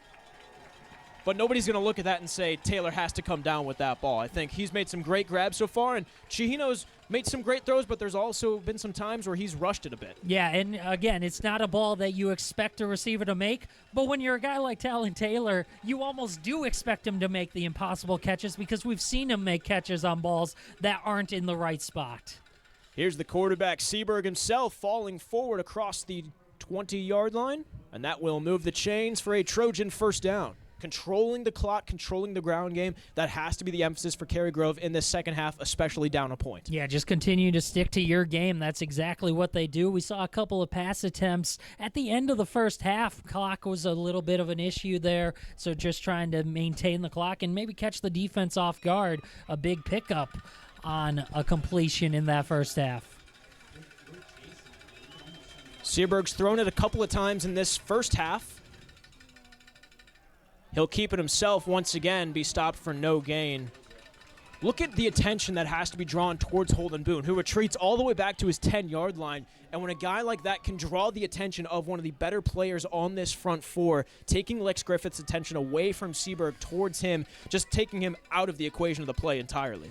Yeah, and that's just kudos to the offensive line of Cary-Grove. They're able to create that space and win those battles in the trenches, which is tough to do. You mentioned Lex Griffith. They also have an all-state player, offensive and defensive lineman, in Joe Pettit right next to him. Pettit, the lone lineman, going both ways for the Vikings in blue. Here's Boone, and it's Pettit ripping him backward. Ball is poked out, but they're going to say that forward progress was stopped. Pettit, along with several other players, doesn't matter, a Trojan fell on it anyway. But regardless, Pettit making his presence felt. He was a guy that really everybody programmed their play style around heading into today. Haven't called his name much. Give credit to the front 5 of this Cary-Grove team that has been battle-tested all year long when you have a team that rushes the ball as much as they have been this season. They've done a good job limiting 55 so far. 3rd and 6, Seaberg checks to his sideline. Audibles to his tight end. 3rd and medium. Seberg will pitch it across to Boone. Over to the right side. Blockers in front. First down and then some. Boone down the far sideline into Geneva territory. And finally pushed out of bounds beyond the Geneva 40-yard line. Yeah, eventually it's Tate Barron who finally pushes him out of bounds, but great play call there by the Trojans to get him out in space, and Boone was off to the races. You mentioned it, blockers in front, and a huge pickup. Gain of 33 on the rush by Boone. Michael Massett, that lead blocker, will check out of the ballgame. Back in will be Gabriel Rose, 5'7" running back. And we've seen a couple of times, it's not just who gets the ball, but it's also the misdirection, as we saw on the pitch there. Misdirection of 3 Trojans running to the left. Instead, the give to Boone across the middle. No Vikings were fooled, though. Yeah, nice discipline there by Geneva to stick with it, identify the ball carrier, and bring him down for no gain. Winner of today's contest will advance to state. Cary-Grove trying to make their 4th state appearance since 2018. This is just the first semifinal for Geneva since 2008. Winner of this one will take on the winner of East St. Louis and Richards. The Flyers currently up on the Bulldogs. ESL up at home, 7-0 in the first quarter. That game started at 2 p.m. We'll give you updates throughout the second half of this contest as Boone again, right through the middle. Solid gain of a couple. And Brandon, I wonder if having 3 guys all go that way. Now, granted, as a decoy, you want to set up the allure of, yes, we have lead blockers for our ball carrier, but if you have guys spread out every which way, your defense is scrambling even more so. Are you surprised that they're having all 3 go that same way to the right? I mean, I think it is, like you said, that misdirection. You're trying to get the entire defense to go to that side to create one-on-one matchups and create space on the opposite side. Yeah, there's times where we've seen every which ball carrier go every which way is like a frenzy, and then there's times where it's that designed pandemonium of we're going right, no, we're going up the middle. Yeah, and then occasionally the defense will think, all right, no, maybe they're going to the weak side, and then you actually follow your blockers, and that really sets up a big gain. Gain of a handful there on that rush. Brings up 4th and medium. And to nobody's surprise, we're going to see a 4th down attempt. Yeah, but this is the situation that you want to be in if you're Geneva's defense. 4th and 4. It's not a 4th and 1, 4th and 2. So try to create this stop. Seberg throwing a pass. Has a receiver inside the red zone. Tripped up. And it'll be a touchdown for the Trojans. Clipped from behind. It doesn't matter. For the 2nd week in a row, Landon Barnett's got a receiving touchdown. Yeah, Tate Barron tried to save the touchdown, but, I mean, that play was there the whole time. It was really a question of whether or not Seberg would get the ball off on time. He was running wide with plenty of space in front of him. Now up by 5. Again, kicking troubles for both squads in the first half. In steps the top-ranked kicker in Illinois, according to Cole's Kicking. 5-star commit to Minnesota Duluth, Jaden Apgar. The more we stay with our base rules, the better. Nice. They're not even rushing. Very patient, no pressure from the Vikings, and Apgar drills it, so it's now a 20-14 contest. Yeah, and just a great drive there by Cary-Grove. And again, that's what you're setting up the whole time. You're the running team. You're not a team that passes. Everybody knows you're not looking to pass. You're looking to ground and pound. And you get a big 4th down, and that's when you go to the trick plays. When you're going to pass, it's to catch the defense off guard, and that's exactly what they did there. A wide-open touchdown. And again, for a team that doesn't throw the ball on 4th and medium in no man's land, the confidence in yourself to say, let's still go for it anyway, that's got to be huge for your morale. Yeah, and credit to Peyton Seberg, also a guy who doesn't pass it very often, but when he has to, he's able to make a play like that, find the open man, and he did right there. Opening drive, just a tick under half of the 3rd quarter. 6:20 remains before everyone puts their 4s up. Apgar boots this one. Pounding kick. No chance for a return for Talon Taylor. So we will see Tony Chihino and this Viking offense take the field down for the first time today. Yeah, so it'll be a an interesting drive here to see how they're able to bounce back now trailing in this ball game. Definitely some missed opportunities, and they know it from that first half. How do they respond? The big question that Joshua Welge asked, how much has the gap closed from these two programs from last year's quarterfinal contest? That one a bit more of a barn burner, 41-7 in favor of the Trojans. I'll take a close ball game every single day, though. Starting this drive with a run right through the A-hole. Nice pickup of about 5. Rumoro solid rush.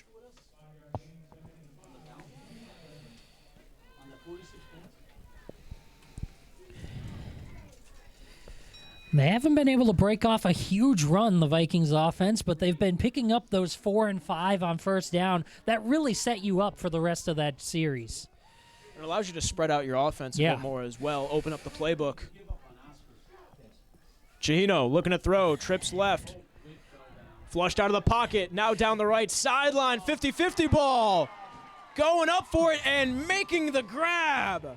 One-on-one over his defender. Finnegan Wepner gets his name called and comes down with a big grab. Yeah, the senior making his name known, getting his name called out. He caught the first touchdown in this ball game for the Vikings, and a big pickup right there. Chihino again today. Pocket collapses, starts scrambling, remains calm under pressure, doesn't try to rush anything too much, sets himself, doesn't rush through his mechanics, delivers a beautiful bullet to Wepner, who's able to go over his defender and make the grab.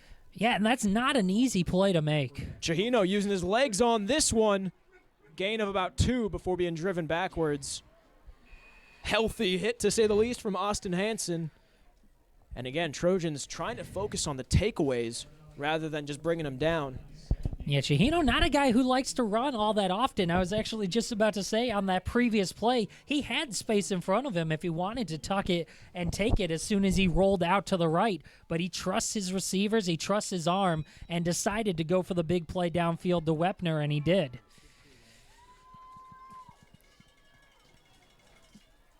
Trips to the left once again for Chihino.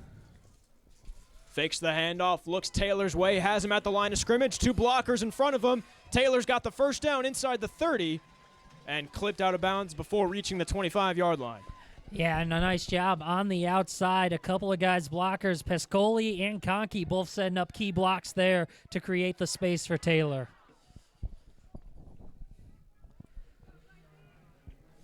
That's what you want to do. Just get the ball in your playmaker's hands any way you can. Create the screen for Taylor, and of course, we've seen what he can do in the open field. Yeah, we've seen a couple of times so far, especially this playoffs, running some jet sweeps, just getting the ball in his hands. But on a simple play like that where you have 2 other guys, they'll run the same play instead on the near side of the field. Receivers throwing good blocks in front of them inside the 20 and forced out before the 15. It's that same play, not a screen, or excuse me, not a jet sweep either. But when you have 2 guys in front of him able to pick up those defenders and just create a wide open lane for him to get running an open field, it's dangerous. Yeah, I mean, that's exactly what this is. It's just get the ball in the hands of your best player, and that's by far and away Tylan Taylor. Clock is stopped at 4:16 in this third quarter. Geneva down 6, trailing for the first time in today's contest. The lights have turned on here at Burgess Field on a cloudy, overcast day. It's November weather for football for sure. Here's Rumoro across the right side. Makes 1, makes 2, men miss. Stiff arms the 3rd, reaching for the pylon. Inside the 5, he's pushed out before he can get in for 6. Oh, what a nice play there. Chihino kicks the guy out wide to the left side, so the defense is thinking the ball will go that way. Instead, you hand it off to Rumoro, who bounces out to the right. And again, we talked about misdirection for Cary-Grove, sending everyone one direction and going the other way. Well, we saw it there for the Vikings. It's still Rumoro in, along with 2 blockers in front, Gavin Burton, Sean Lane, the linebackers. Rumoro again across the right side. He's in for the score. Michael Rumero has tied this ball game up at 20 all as we await the extra points. What a great answer for the Vikings. We mentioned that this is the first time they've been trailing in this game. It was kind of deflating at the end of the first half, throwing that pick when you thought you could potentially go down and take a 2-score lead. So how do you answer back? You go right down the field and answer with a touchdown of your own. They'll send out Hodgson on for the extra points. A lot of pressure across that right side from the Trojans. Potential movement. No whistle call. Hodgson drills it. 1-point lead for the Vikings on their home turf. And there's a Viking still on the turf, slow to get up. And that is the linebacker laying down. That would be a big loss if he's unable to return to this game. He popped off his helmet, so they will send out the trainers, and we will step away as Sean Lane gets tended to. You're watching this IHSA state semifinal right here on NFHS.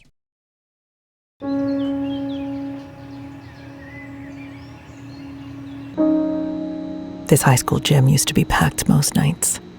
Not anymore. Do you know why? Because bad behavior by fans, especially adults, has caused a shortage of game officials across the country. You see, without officials, we can't have sports. Don't let this become reality. It's time for a change. Let's bench bad behavior for good.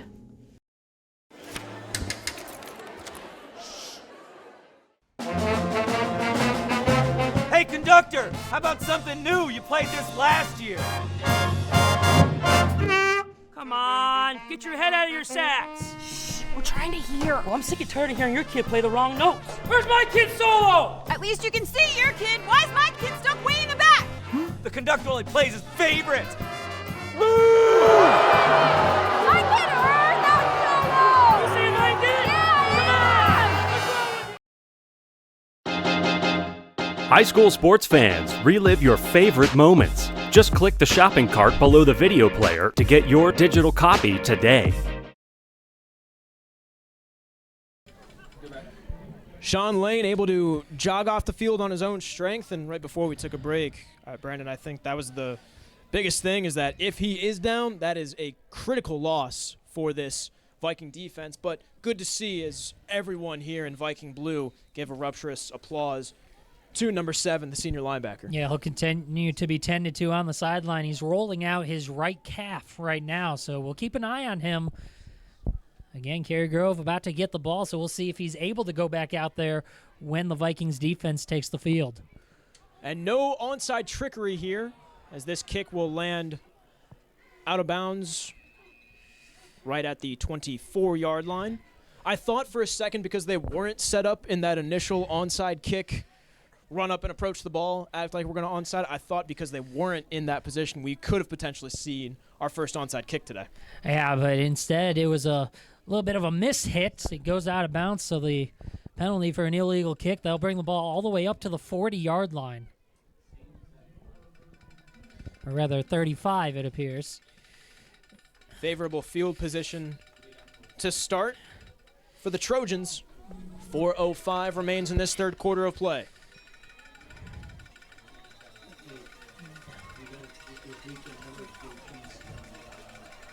Sean Lane is back out onto the field on defense. Seberg starts this drive with a give to Boone. Boone gets up to the 39. Gain of 4. So Lane immediately back into the ballgame. Yeah, great to see. Again, maybe just a little bit tight. We saw him rolling out that right calf on the sideline. And as a senior, the adrenaline playing in a state semifinal yeah. game, there's no chance you're being brought off the field for the rest of the ball game.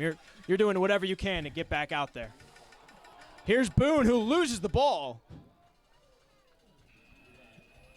But the Trojans able to fall on the loose one. Loss of 1 on the play. There's been a couple of times that the Trojans have put the ball on the ground. So far, they've always been able to fall back on top of it. But we'll keep an eye on that. For a lot of players on a ground game that don't wear gloves on a game as cold as today is. Holding on to the ball is as tricky as it can get. 3rd and 6. Here comes Seaburg. Quarterback keeper clipped at his knees. No gain for the quarterback. I'll bring up another interesting call here on 4th down. It'll be 4th and 4, I believe, again. Last time we saw a 4th and 4, they decided to pass and had the wide open touchdown. Saw a quarterback punt, a low line drive punt from Seaburg in the first half. But yeah, already in your own territory, it feels like you have to go for it.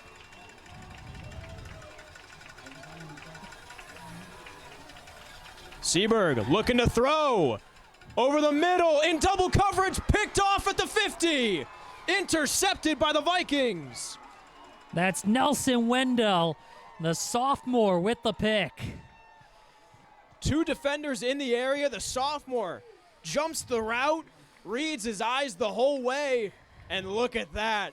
That's a memory that young man's going to remember forever. Picked up by all of his teammates on the sideline. Nelson Wendell getting his name called, a sophomore call-up for these playoffs. And another turnover today. We talked about how turnovers can be key. It was a 4th down play, so you're trying to force the ball in just to get any sort of stop that you can. Quick update. In the other semifinal, East St. Louis now up 21-0. Still in the first quarter as this throw by Chihino was caught but will be whistled dead beforehand. And I will let the Viking faithful voice their reaction to that one.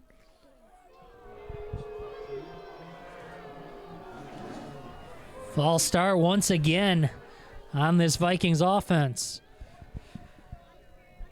Again, self-inflicted wounds continuing to haunt them.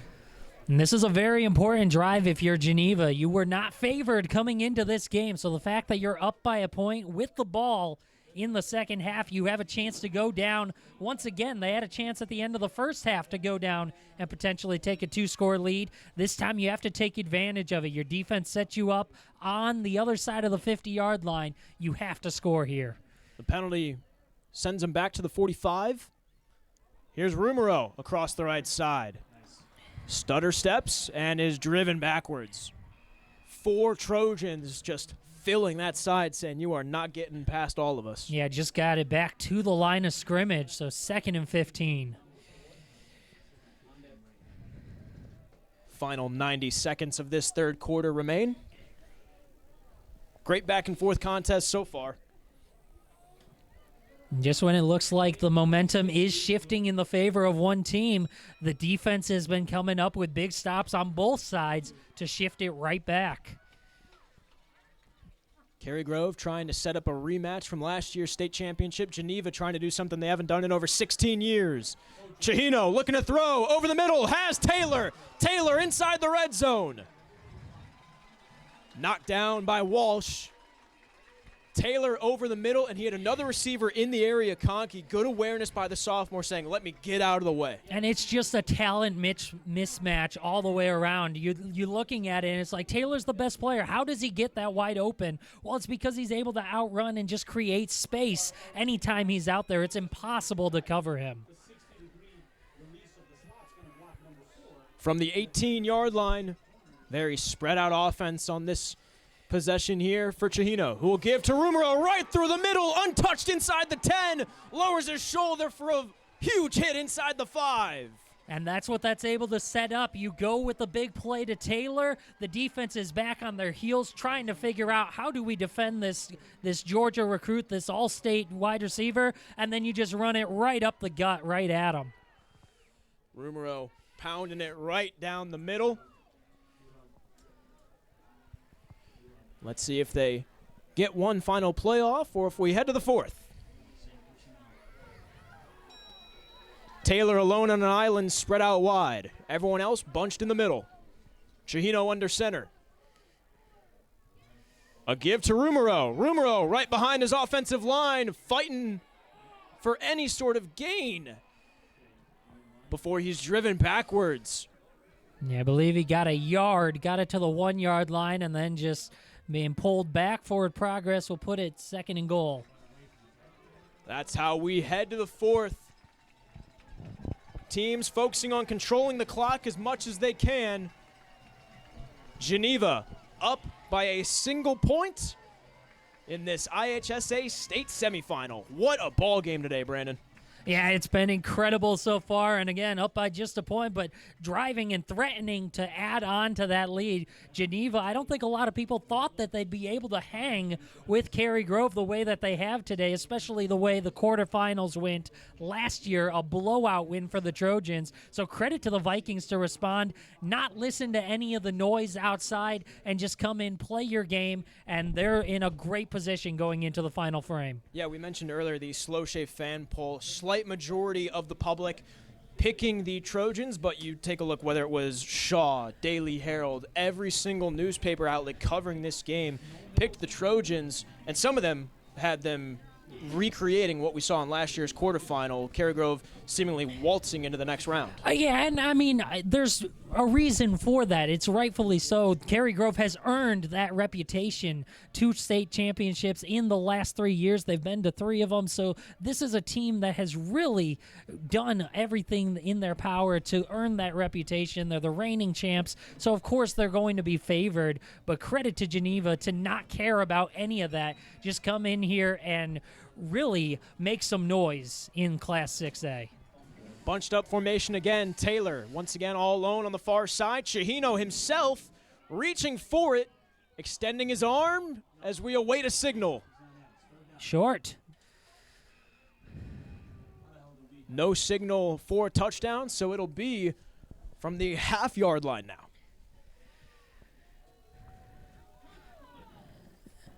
We're all waiting for a call. Yeah, and it is going to be short.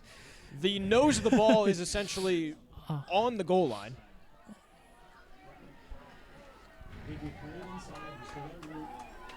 All eyes are screaming tush push, but who knows?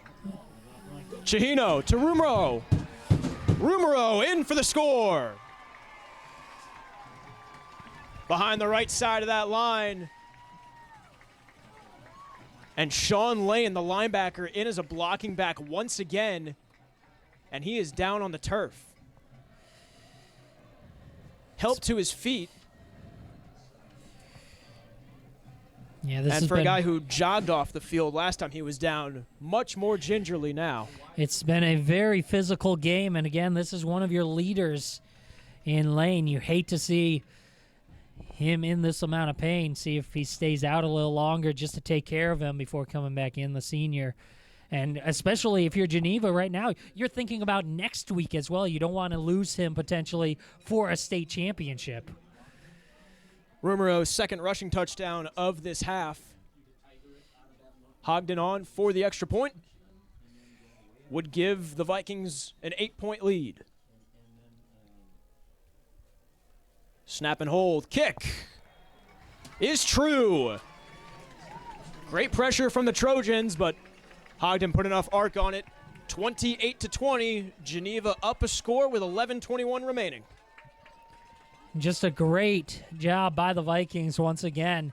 Just going off tackle for the touchdown to Rumero. Just continue to pound the ball in, and now see how the defense goes back out and responds. And Cary-Grove, at some point, you have to start thinking about the clock. It's just a one-score game right now, but you need to go down and score on this drive. Yeah, we saw their first drive to start off the third quarter take about just under 6 minutes off the clock.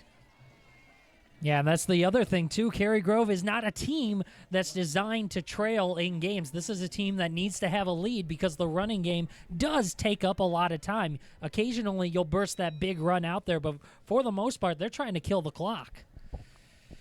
As we await the kickoff by Hogden, we'll see if they try some onside trickery on this one. We'll hear from the third man of our crew, Tony Cornish Jr. After this kickoff, it's muffed, and Geneva successfully, once again, recovering the onside kick, and it's Nelson Wendell again who had the interception earlier.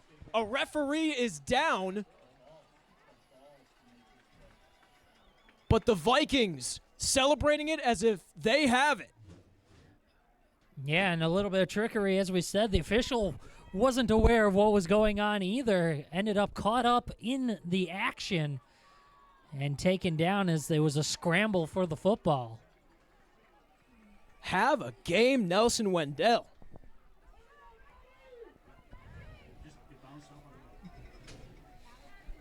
And that was just a missed play by the Trojans. They were there in position to recover that ball. It went off a Trojan player, and then Wendell able to get in there, and opportunity strikes. He's able to cover it up.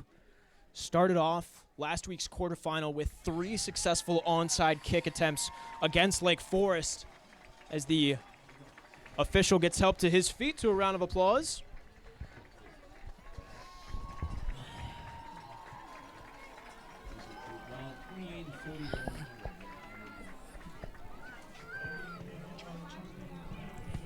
It's the line judge, Chris Terpstra. Good to see him back to his feet. But quickly, Geneva feels entirely in the driver's seat now. Yeah, and I mean, that's the perfect time. You mentioned how they did the onside kicks early in the game last week to take advantage and score early and then run away with that game. Well, now they're trying to do that in the second half here in the fourth quarter. Starting this drive just barely in Trojan territory. Chihino rolling right.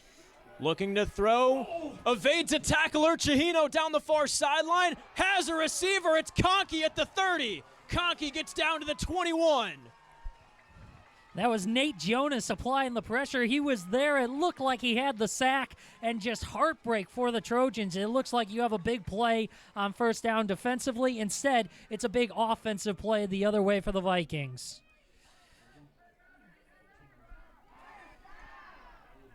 The Geneva superfan to our right needs a raise. He's got the bullhorn. He's got the sponsors. Yeah, they were giving out the little clappers and noisemakers and pom-poms at the gate as well. This is a community that hasn't been to this round since 2008. The entire town rallying behind the Vikings. Chihino has a receiver at the 25. Has a lane inside the 20. Bobbing and weaving forward, it's Finnegan Wepner. Yeah, that was a slow developing play, but it worked out well for the Vikings. They had blockers in front for Webner to pick it up.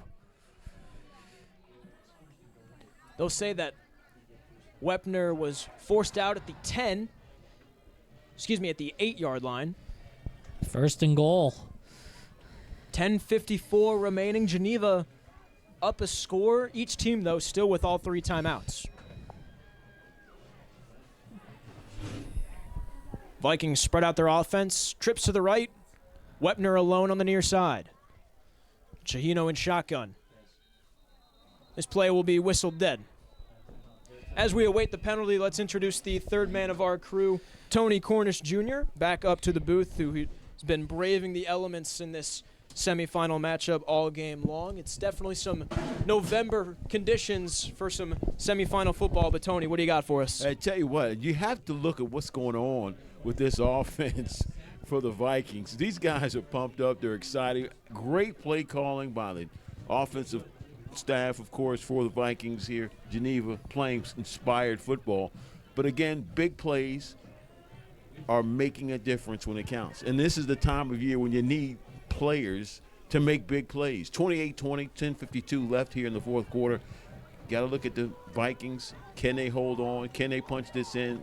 Pretty much put a nail in the coffin if they score down here. Because absolutely, especially with how much they've been controlling the time. That's right. And the Trojans not known for passing, coming from behind. They're going to be running. The clock's going to be running. Clock is not in their favor right now. So it's going to be interesting to see how this chess match plays out. What the Vikings have to do. Avoid turnovers. Pretty simple. Yeah. This is a Cary-Grove team that's forced plenty of turnovers this season, though. 22 entering today. Thanks, Tony.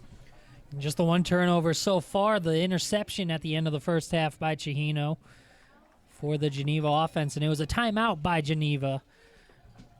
And I think Chihino doesn't want to count that interception. He wants to call it a gift.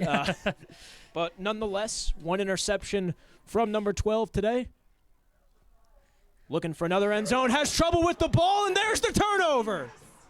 Tony just called it, trouble with the snap, tried to get the handoff to Rumero, and the Trojans land on it inside their own 10. Tony is stunned to my left. I mean, you put it out there in the air, and it happens very next play. Coming out of a timeout, Geneva had everything going their way. They have the onside kick recovery. They're driving inside the 10-yard line, and then you put the ball on the ground, and a huge break for the Trojans. Now they have a chance to answer back. It's still a one-score game. Tony, what are tomorrow's lottery numbers? He'll tell me later. Don't worry. Trojans back out on offense. Here's Seaberg. A give through the middle. It's Boone on the carry. Credit a gain of 2, maybe 3. You're doing a nice job of bottling up these first down runs for the most part, are the Vikings. Your team down a score, 10.5 minutes remaining. You still have all 3 timeouts. And Tony brought up a great point. If you're down 2 scores, you feel compelled to maybe air the ball out a bit more hurry up. As here's another gain through the middle.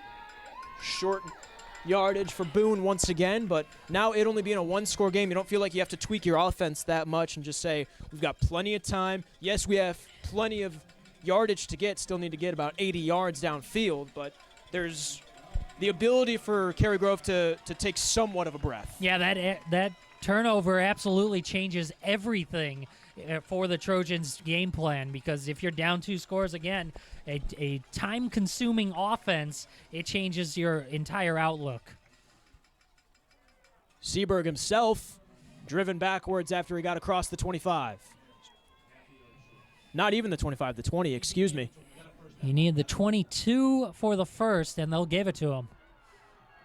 Frustration from the Vikings fans. It was close. It looks like they spotted the ball right on the 22, which was the yard to gain, the line to gain. Geneva, important to note, just called that timeout, so they've only got 2 left. Yeah, and that makes it even more frustrating. You called the timeout leading up to that play when the fumble happened. Trojans get it to Boone again. Vikings trying to rip it out from his hands. Boone, great forward progress, but all of it just got negated. Driven backward by a handful of Vikings. Yeah, able to pick up about 4 on that first down rush, though. Actually give him a full 5. 3 minutes into this final quarter.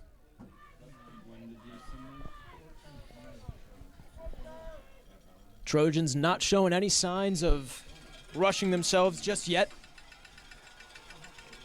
As Seaberg gets his teammates set. Commotion in the middle. Seaberg himself through a hole. Seaberg across the 40 moves the chains and silences, for the time being, the Viking crowd. Yeah, that's how you quiet the home crowd. Just a big pickup after it looks like, again, that's the other challenging thing of playing against this Cary-Grove offense is it's just frustrating as a defense because you're getting that 2-yard play, the 3-yard play, and then they pick up the first, and you're just resetting the whole time. It's very physical. More physical running from Boone. And some extracurricular activities, trying to draw a whistle. Geneva fans know what he was trying to do. Luca Vivaldelli, not going to win the Oscar for that one. Gain of 3 on the rush, 2nd and 7. See, I didn't know if they were noisemakers or cowbells, but I can confirm that it's officially cowbells. Yes. Seaberg getting it to Boone. Boone across the 50, but a yard short of the first down. Yeah, but they're perfectly fine with that. If you're the Trojans, just continue to milk the clock, continue to bring it forward, and If they score, don't be surprised if they're going for 2 to try to tie this game up. Again, a mixed extra point earlier in the game, rather blocked extra points. It feels like if you get in for 6, you have to go for 2. Yeah.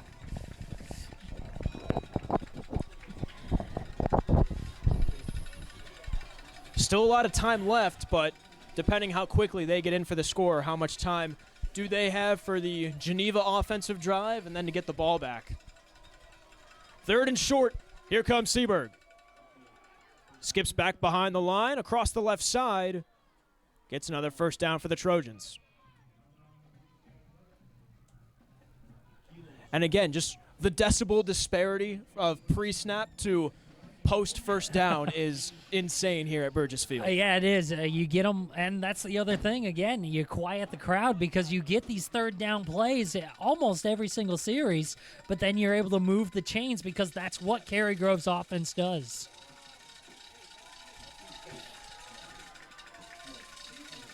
Clock continuing to wind down. Still no extra sense of urgency, being comfortable playing their game and their playbook.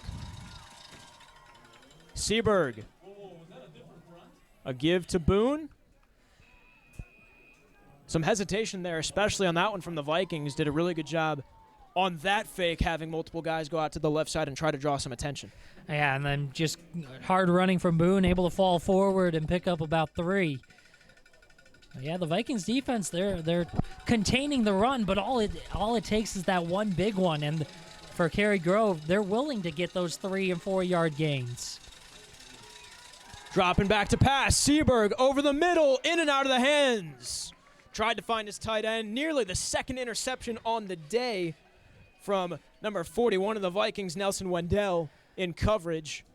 Good pressure from the sophomore. Yeah, the sophomore starting linebacker, he's really making a name for himself and making his presence known here in this game. After the incompletion, clock stops at 5:38.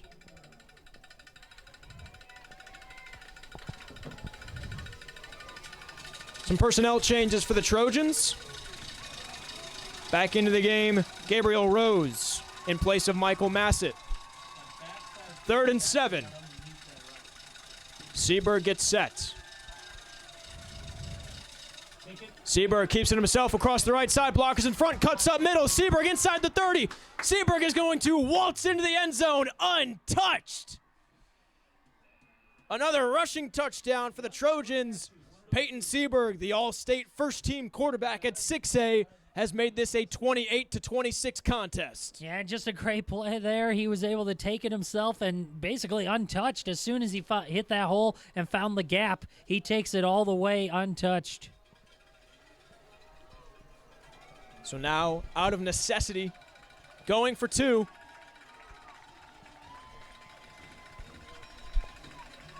Job's not finished just yet for this Trojan offense on this drive. Of course, capable of running it in from 2 yards out, but we've seen a goal line stand from the Vikings defense already. A pitch to the left side to Boone, lowering the shoulder. Boone reaching for the pylon is no good. He is stopped short at the 1 yard line. The Vikings make the stand. And who's right there in the front of him making the first hit? Nelson Wendell. Wendell and Lex Griffith aiding the sophomore after missing the extra point in the first half. You have to go for 2. You don't get it.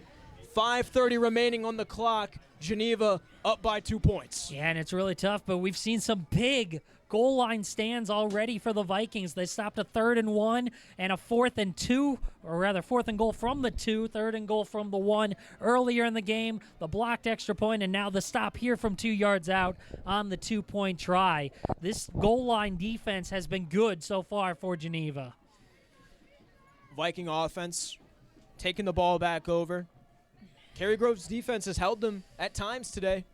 Not necessarily a 3-and-out hold, but some turnovers, some shorter drives, especially in this second half compared to the first. Geneva's going more of the ground game, trying to burn as much clock as they can, getting the ball in the hands of Rumoro. Potential onside kick from the Trojans. Apgar says no thank you. Short kick fielded at the 21, and a 4-yard return. Tate Barron on the return.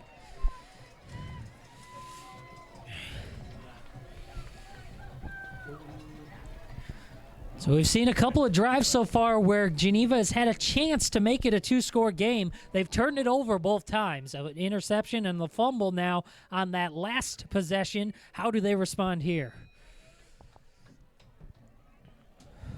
The senior quarterback, Tony Chihino, first-year starter in shotgun, former fullback and linebacker. Chihino using his legs right through the middle. Gets up to the 29-yard line before being brought down from behind by Hansen.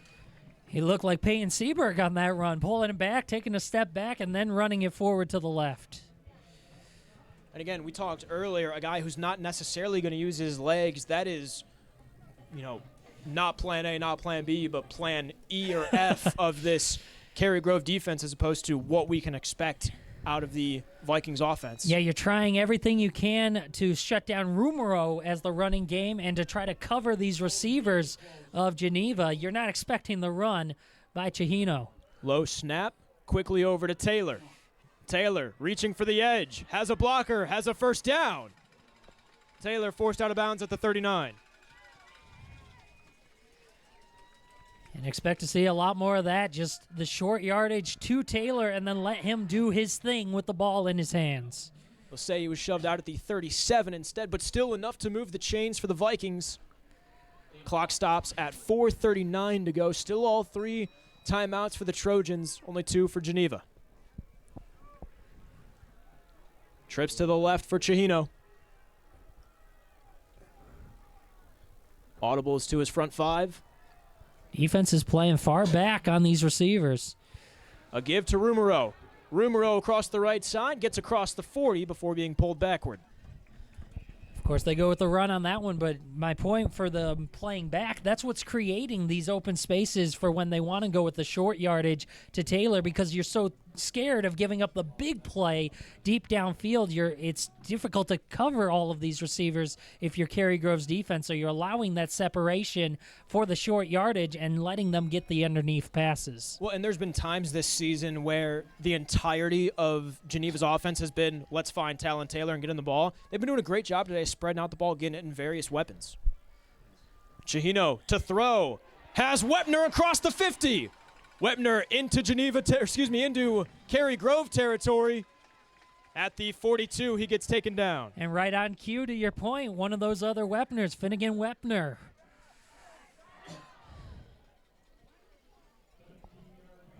Final 4 minutes of action. Geneva trying to obviously get back into the end zone, but trying to drain as much of this final 3:42 as they can.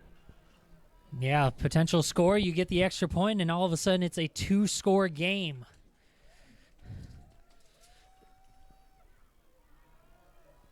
Very patient. Chihino looks to his sideline. Winding down as much clock as he can. Here's a give to Rumoro. Across the left side, flag is down. Gets brought down by 3 separate Trojans. First guy there on the stop, Brady Elbert. Yeah, the flag came from the backfield. He's talking with number 73 of this offensive line. That's William Anthony, the senior. Hit him with the hold. Head referee Steve Walliser. Good to see Chris Terpstra back up and healthy. The rest of our officiating crew for today, Bill Sherlock, Mike Dwinells, and McLean Lomax.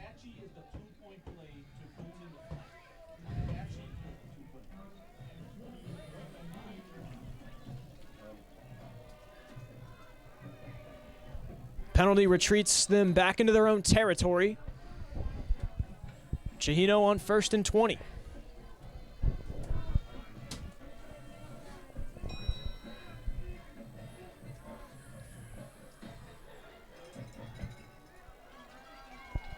Spreading out the offense once again, but Brandon, to your point, I wouldn't be shocked if this is just a give to Rumoro once again. Chihino will look to throw instead. Quick dump-off pass to Wepner. Blockers in front. Wepner has a hole. gets back up to the original line of scrimmage. And again, Wepner now finding some space in the middle of the field because everyone's going to those other guys, especially Taylor. You have Conkey you have to cover. Rumoro went out wide. You could potentially dump it off to him. So just so many weapons that you can go to at your disposal for Chihino.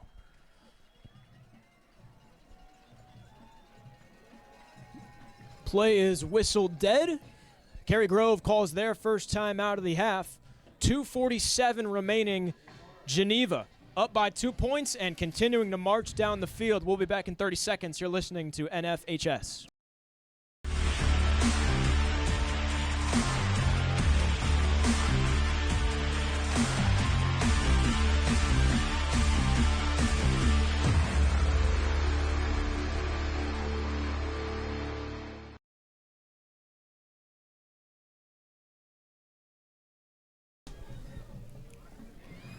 In the other 6A state semifinal matchup, East St. Louis in the second quarter up 28-0 over the Richards Bulldogs. Richards had a great upset victory last week against Kankakee in the quarterfinal.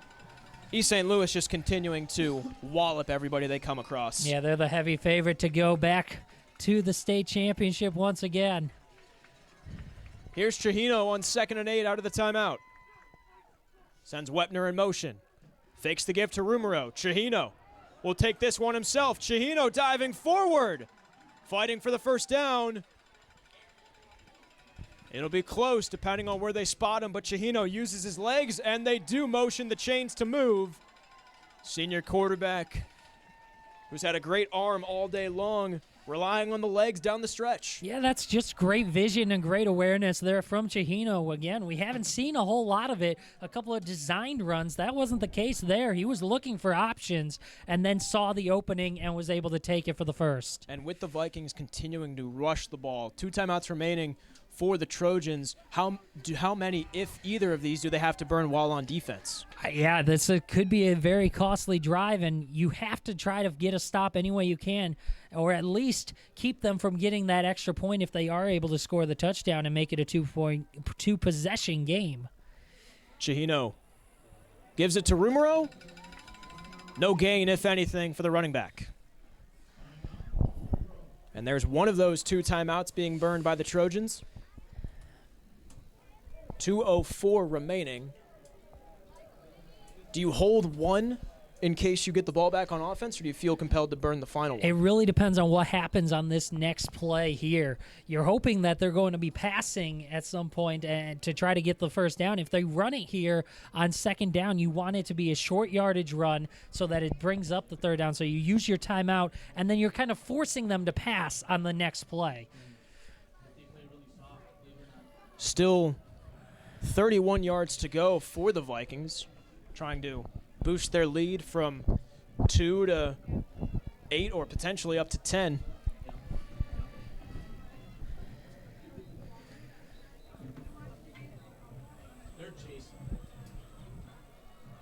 Both teams get ready for 2nd and long. I expect them to run it here, or you go with one of those short yardage plays, like a screen pass over to the outside, just something that you can guarantee the clock will continue to run and force them to use that timeout. Snap on the ground. Chihino picks it up, has a diving Taylor inside the 20. Talon Taylor, a beautiful slant route through coverage. Maintains himself upright, holds on to the ball. Yeah, or of course you can just go to your best player once again. I mean, the slant in the middle, that's a safe play. It's guaranteed almost, and you get it to Taylor. You put it close to him. He's going to make that catch. Of course, high school rules, once you hit the ground, you are down, so no opportunity to gain anything after the play, but it's a first down. Down to the 18-yard line. Chihino with trips right. Pascoli all alone on the near numbers.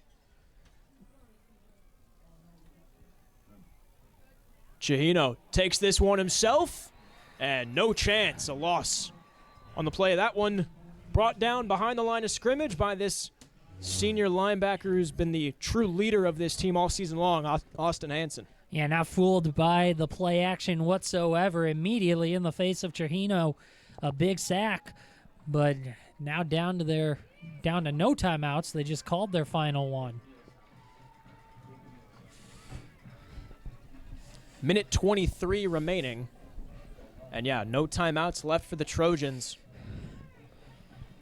But in a second and long situation like this. Yeah, you set yourself up in a good opportunity. You need to get this stop. Either force them to kick it, or if you can find a way to get a turnover here, you cannot allow this touchdown if you're Cary-Grove.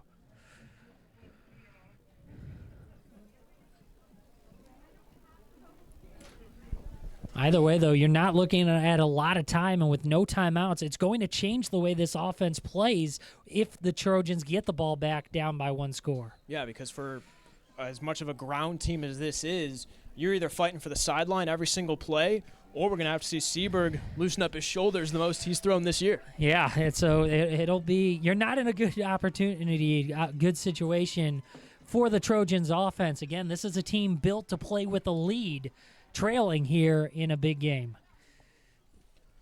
2nd and 17. Chihino, the give to Rumero across the left side. Blockers in front. Rumero inside the 20. Barreling forward and down to the 10-yard line. Final minute of play. And the Viking faithful starting to put the pieces together, knowing where they're headed next week. Yeah, it was 2nd and 17, a big pickup, 13 yards, brings up a 3rd and 4. East St. Louis currently routing the Richards Bulldogs. Under a minute to go, Cary-Grove, no chance to stop the clock.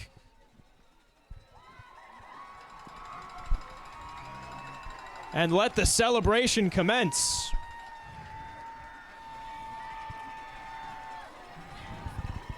Both teams head to their sidelines as a quick timeout is called by the Vikings, who can't burn that penalty just yet. Yeah, you take the clock down, the play clock down all the way, call that timeout, and you have set yourself up for a state championship run for Geneva. A trip to Hancock Stadium appears to be in the books. It's not all over yet. Crazy things have happened out on the gridiron, so don't chalk it up quite yet. We just saw a goal line fumble. Exactly. Everything seemingly going Geneva's way.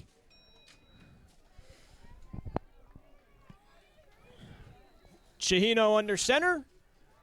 Victory formation for the Vikings. And that will do it. Down goes Cary-Grove. The win streak is snapped. 6A will have a new state champion in 2024. Geneva defends their home turf here at Burgess Field. A 2-point victory. We said earlier, kicking the woes in the first half might come back to determine this game a bit closer than everybody expected, but a 2-point contest in favor of the Vikings at home. Yeah, a blocked extra point ended up being the difference. It forced Cary-Grove to try to go for 2 to tie the game, and goal line stops by the Geneva Vikings defense were the key. A huge stop there on that 2-point try from 2 yards out, stopping that rushing attack of Cary-Grove when they needed to, and that's why the Vikings are headed to Normal, to Hancock Stadium for the state finals. Cary-Grove's win streak snapped at 18 in a row. Geneva advancing to the state final for their first time. Beautiful emotions on display from everyone in blue, and a heartbreaking end of the season for the Trojans. Several all-state players, one of the best all-around programs in 6A. Geneva's got a date more than likely lined up with the Flyers of East St. Louis. That game's still going on, but it's time to celebrate in Geneva. The Vikings advance to the state championship. We knew this was going to be a back-and-forth affair. Neither team putting up the 45 points that they normally put up. Defenses both making great stands late. Geneva comes away with a nail-biter. Yeah, early in the game, it looked like it was going to be all offense, just walking down the field, each team on their first drive. But then the defense is stepping up when they needed to.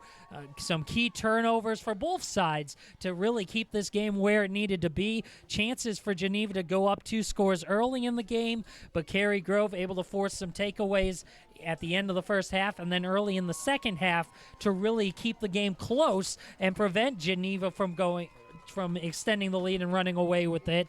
So kudos to them for keeping themselves in it, but then in the end, it was just Geneva's offense. Cary-Grove had no answer. The 3 seed from the top half of this 6A bracket advances to Hancock Stadium. Next week, IHSA 6A State Championship will be underway as the Gatorade bath hits and the Vikings celebrate at home. That will conclude this presentation of IHSA football on NFHS. For Chris Angelo, our videographer, braving the elements, Tony Cornish Jr., our sideline reporter, and Anthony Collada putting us on and off the air as the students now rush the field. And Brandon Januska, my partner today. I'm Sam Corbett signing off. Congratulations to the Geneva Vikings. Job's not finished yet, though. They've got a date, more than likely, with East St. Louis next week for the state championship.